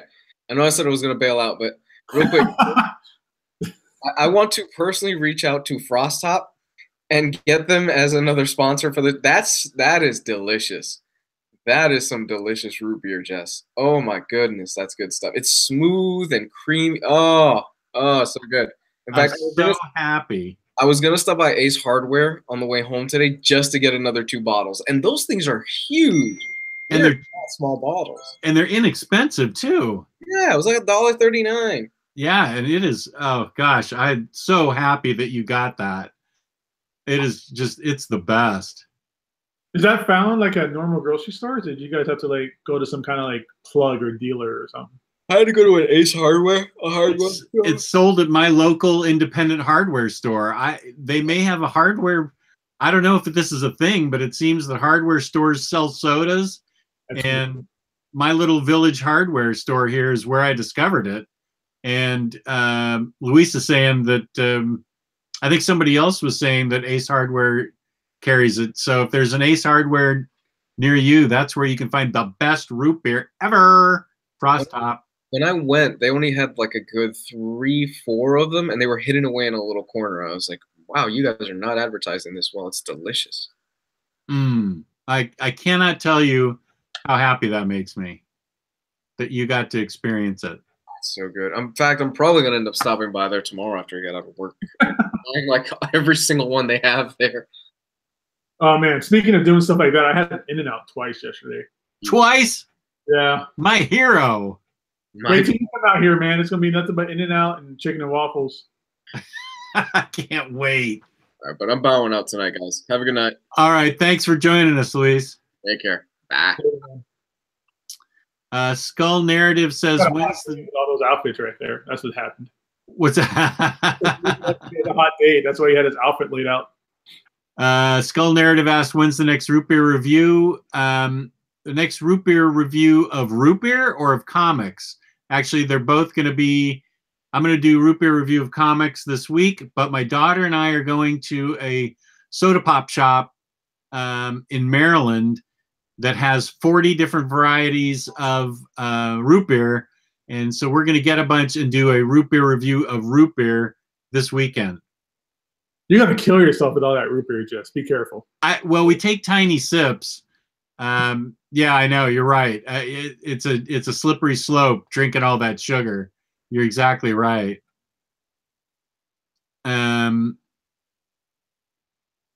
Let's see. Just read Sullivan's Sluggers is going back in print in August in hardcover format. Anyone like that series?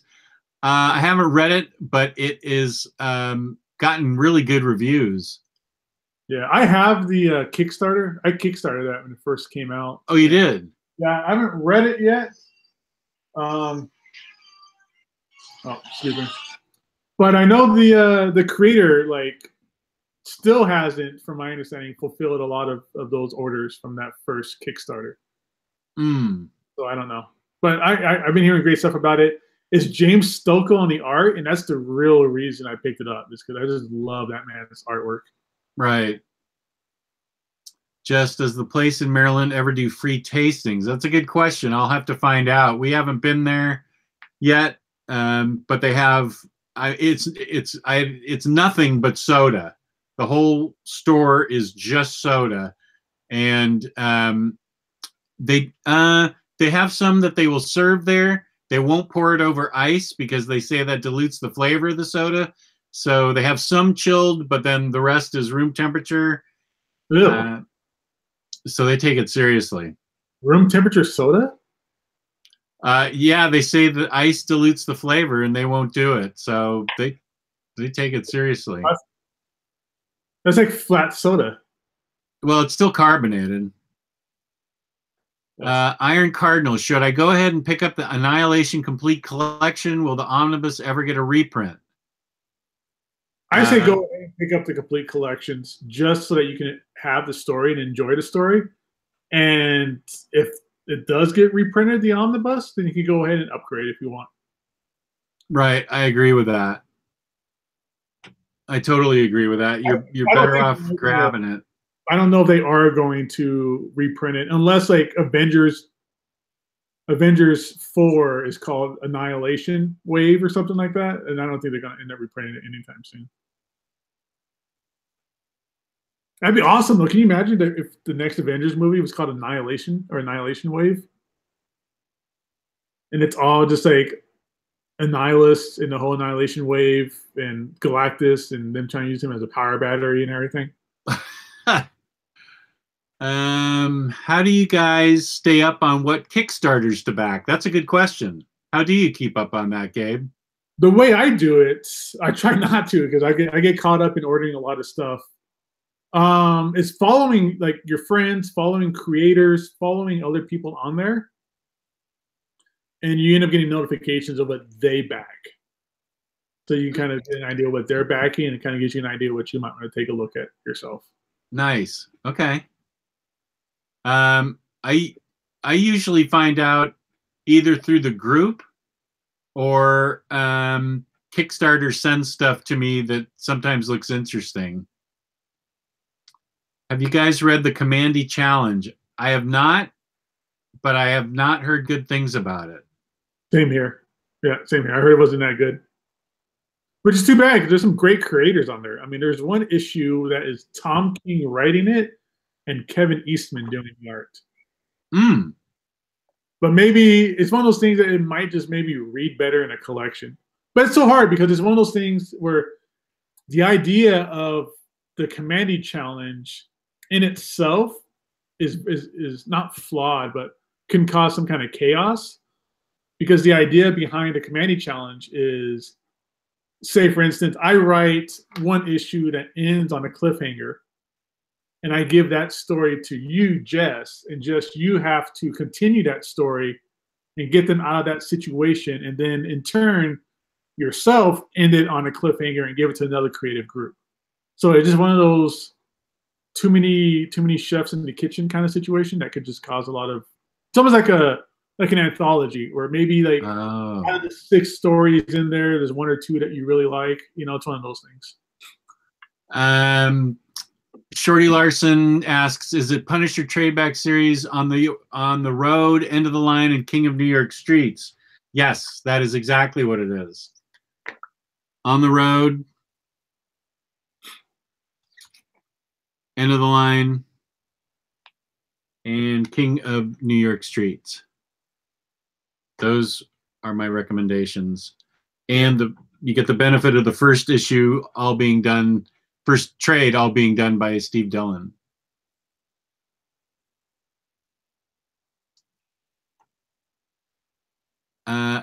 Good, Shorty. I hope you enjoy it as much as I did.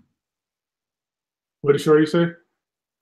He said thank you. He's going to be picking up the trades. Chris M asked, I just placed my first IST order and decided to get Watchmen, which I never read. Should I get the Absolute that was just reoriented? Absolute Watchmen just got reoriented? It means re-released or reprinted or? Huh. I would say, well, I think things like Absolutes are, and this is the reason why I'm excited about the Swamp Thing Absolute. I think Absolutes are made to be the premier presentation, the premier format for a book. And I think that works better if that is a book that you have some kind of attachment to. If that makes sense. Yeah. So I would say I would recommend just getting the trade paperback since you've never read it before. It might not rub you the right way. It might just go over your head, or it just might not be the stuff that you're looking for in your current mindset, because Watchmen can really mess you up because it's such a long read. I always recommend people don't read it all at once. You know, read 1 or 2 issues a night and just pace it out, because it's going to stick in your head for a while. And if you really, really love it, you know, get the cheap ass trade paperback. And then if you really fall in love with it and it becomes like your favorite thing of all time, then I think that's what absolute formats are for. Yeah, I think that's a good way to look at it. That's a really good way to look at it. I love my Absolute Watchmen because I love the series. It changed comics for me. So that's exactly what you're saying. I have an emotional attachment to it, so I wanted it in absolute format. Because the color palette was so unique, besides the story, of course, which had never been done before, something that amazing. But yeah, the colors and the art on that big format is really amazing. Because the art in that book is really important. Like the way they chose the color schemes and the color palette and the color wheel plays into the story. It's a major part of the story as well. Yeah, that's exactly right. That's why when people in the Omnibus group were like, "Oh, should I get the Absolutes for Transmetropolitan or you know, or something like that?" It's like, you know, read it first, and then you know you can go ahead and, you know, upgrade to like the Premier Edition. I think. I love Absolute Transmet. Yeah, I mean, you know that. So the way you feel about Irredeemable finally getting its last collection, I can't wait for that third Absolute for Transmet to come out. I'm gonna be super excited for that. But right. August or something, I think. Yeah, Luis and I have a bet on that also. Really? What kind of bet? He thinks that Transmet 3 is going to get pushed back or not released. He thinks it's going to get pushed back, you know, extended out, not dropped when it's supposed to. And I say it's going to be released on time. I mean, he's even gone so far as to say he thinks it's going to be canceled. And I'm like, dude, no way. So he has to buy me In-N-Out Burger someplace, which means he has to travel. We both have to travel out west to get it. And as hard as it has been for me to get Codpiece Thor review out of him, I don't know when, if I win that bet, I'll ever get an In-N-Out Burger from him. He needs to just, well, he needs to stop saying those kind of things and putting that And when he does lose this bet, because I 100% feel that it will be released, that he just needs to just buy you like a gift card, and then you bring that gift card out here. Yeah, I'll believe it when I see it. I mean, Yeah. I think Transmet's just going to get released normally. Yeah. So I don't I don't know why he makes those bets.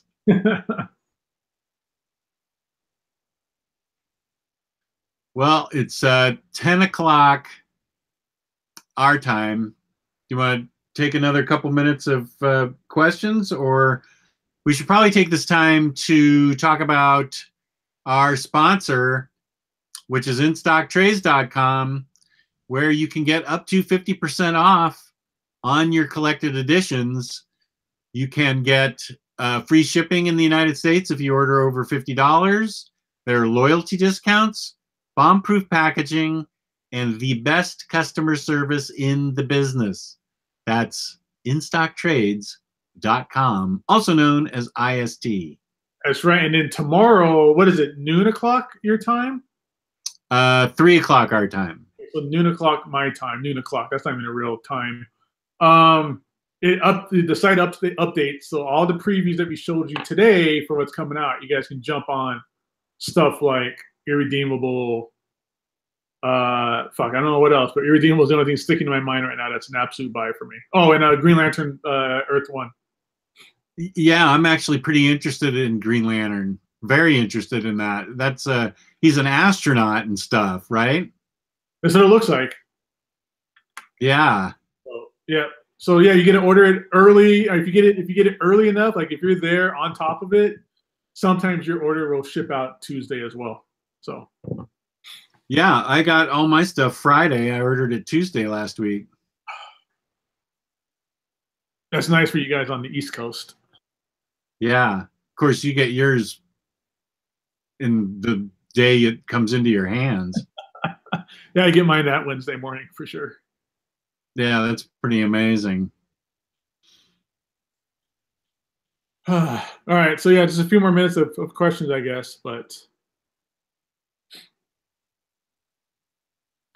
E. Tyler's getting Sheriff of Babylon tomorrow. That's a great book to get in hardcover. That's an exciting one to get. That's the other one. I forgot. There was 3 I was really pumped for this week. Yeah. So Green Lantern Earth 1, Sheriff of Babylon, Irredeemable Volume 5. Right.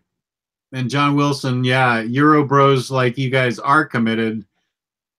We really appreciate the fact that Eurobros tune in. That's amazing that you guys do. Hey, Rob, thanks for staying up so late with us. Homie says it's 2 o'clock his time. He's got to be at work in 4 hours.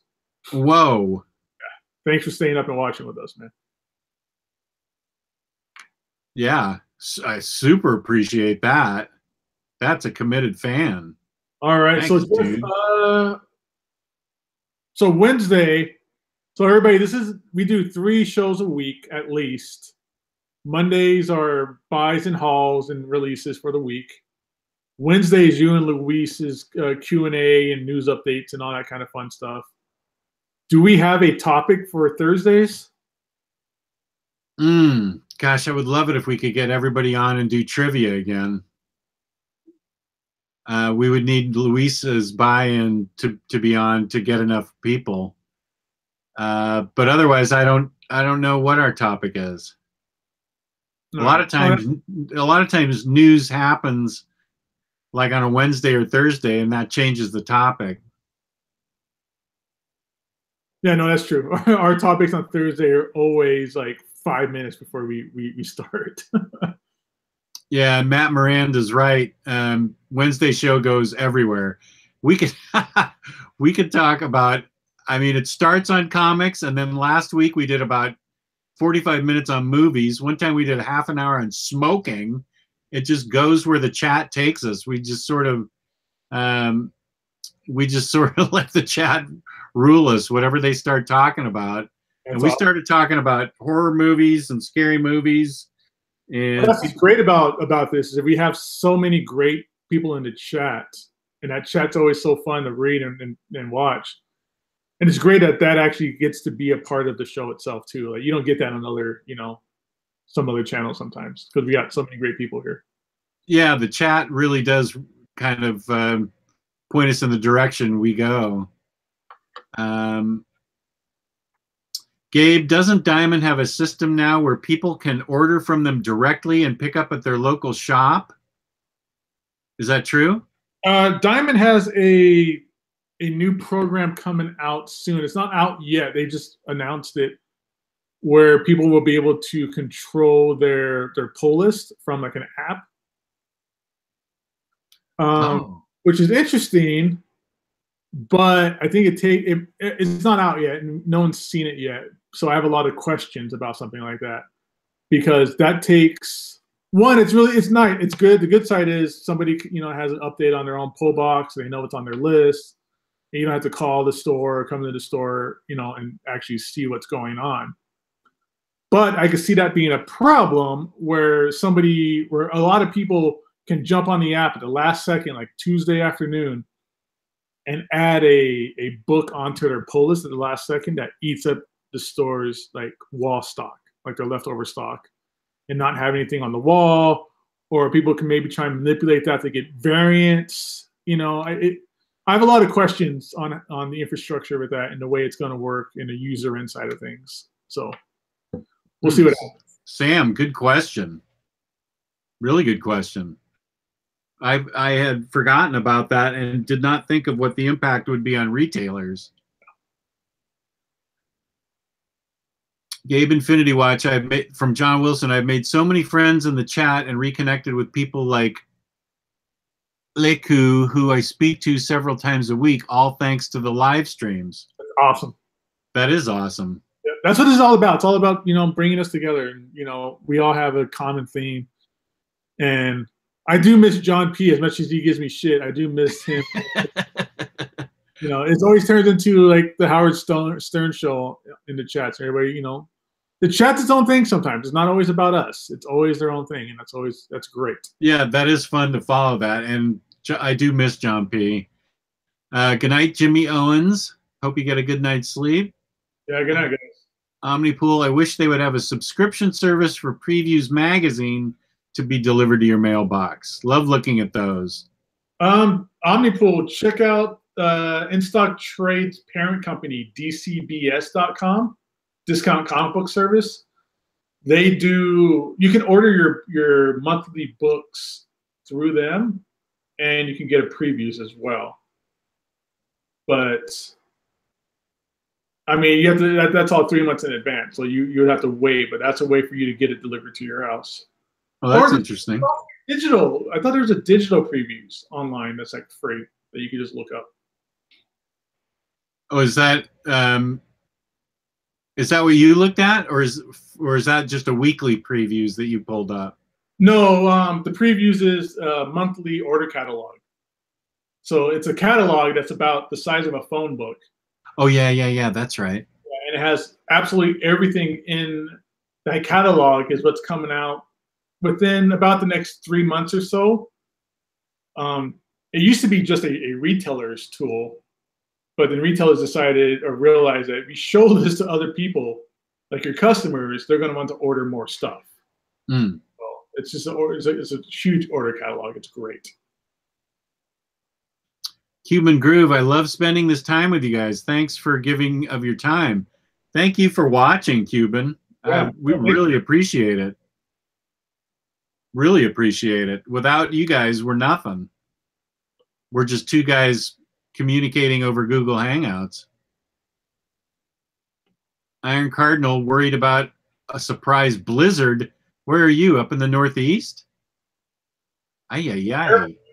Have some good omnibus line around that you can read to pass the time, because that stir crazy is no joke. That cabin fever sucks if you get stuck. Gabe, Superman Action Comics Deluxe Edition Mr. Oz Rebirth hardcover is coming out next week. Is that true? Is it? Did we talk? It's coming out next week? Oh, next week. I don't think you meant this week. I'm sorry. Yeah, that's great, because that Mr. Oz line is really cool. I haven't read it, so I'm dying to read it. I think it's going to have a particular cover on it, too, the way the issues did and the way that the button hardcover did. Chris M., yeah, I love you guys. Not in a weird way. Well, I love you, Chris Sam, but in a weird way. like, you know, naked peanut butter weird way. Here's a good question. What do you guys plan for when you reach 1,000 subscribers? Do we have anything? Are we going to do like a giveaway or something? I was going to say that's when we turn on the ads. No. No, we haven't really talked about that. We're getting really close, though. We're getting really close. Where are we at? 964. So we're, what, 36 away? Nice. Well, this is your guys' first time on here. We've had 60 plus people watching live. Right now we're at 47. This is your first time. Hey, please give us that thumbs up, subscribe. Again, this is 3 times a week. So, and we almost never miss a day, almost. And we're also available on iTunes for podcast. And what's the Android users' way to get this on podcast? iTunes, you have us on for podcast. Androids is on Podcast Addict. I know for sure. Podcast Addict. Yeah. So that's a pretty cool thing. I need to do a better job remembering to promote that. And then we also have we also have Instagram. OmniBros Live on Instagram as well. I did a live video earlier, just before we started the show, just kind of our pre-show kind of chit-chat, bullshitting kind of stuff. So if you like that kind of stuff, you like kind of behind-the-scenes stuff, you know, check that out as well. Did that go out to Instagram subscribers and it said I'm live or something? That's how you got so many people to watch? Yeah, that's right. When we do a live Instagram thing, it's the same as like YouTube kind of does. It is a notification that, hey, OmniBros Live is live. Okay, Sam is saying Pocket Casts is a good Android podcast app. Cool. That's awesome to know. Let me know if it's on there. I don't know. If anything's connected to the iTunes aggregator, it'll work. It'll be on there. Give away the Uncanny X-Force Omnibus? Yeah, no way. Oh no, maybe we should find something that we can give away that's cool. Well, I can always donate books if we want to give away a bunch of books to somebody. I've always got books that I'm looking to donate to libraries or that I give to friends or something. I could always come up with a chunk of books if we want to do that. Maybe let's do like a massive book giveaway. We'll talk about it more in the chat with everybody else and see if they have any ideas. I am not giving away the Akira box set. God damn it. I am reading that thing. And Jimmy Owens still here.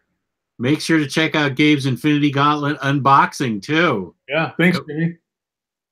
I always appreciate anybody that's out there that shares our videos and, you know, chats us up and everything. Well, Gabe, where can they find you on the internet? You guys can find me here every Monday on OmniBros Live. Instagram is Gabe Infinity Watch. My own YouTube channel here as well is Gabe Infinity Watch. And of course, the Omnibus Collectors Facebook group as well here with Luis and Jess as well. And let's see, Gabe is badass. My favorite video of Gabe is the Absolute Wildcats. You're getting a lot of love there, Gabe. That's awesome. I appreciate that from everybody. Wow, this is exciting. It's funny because, yeah, I don't know about you, Jess, but I think everybody, when you put out a video, you're like, oh, man, did I fuck this up? Is this stupid? Is it going to get, like, 1 view? Is it not going to get any kind of, you know, legs at all? But it's great to see, you know, Jimmy and everybody else on here chatting it up, dude. That's awesome. Oh, yeah. Yeah, I totally agree. You never know what's going to happen, and then you get pleasantly surprised. And especially when you get nice comments and things. So far, I've only gotten, well, I'm jinxing myself. I've only gotten a few troll comments. Most of them are fairly complimentary. Oh, and Omnipool asked me a question. I meant to address it, Omnipool, about those Superman Rebirth books. I'm going to have to go back and watch that vid and or look at my Superman Rebirth books and see if I recommended in the video what order to read them in. I think Superman Reborn is probably the one you want to start with, and then you can just read the other 3 by themselves. But I'll check them out tomorrow and let you know. Oh, and me, you can find me, OmniDog's Vault, on YouTube. That's OmniDog's Vault, and I'm on Instagram, where I'm going to post a bunch of stuff tomorrow at OmniDogs_Vault on Instagram. And you can also find me on Ryleymo's The Omnibus Collectors, Comic Swap, and Community. So thank you very much, everybody. This has been great. The chat's been great. And we've had a lot of fun. It's good having Luis on. We appreciate our viewers a lot. We're nothing without you. Nothing. So, everybody, thank you very much. Peace and love. Peace and love. We'll see you on Wednesday and Thursday. Take care, everybody. Read your books. Yeah, don't let them sit in a corner like mine.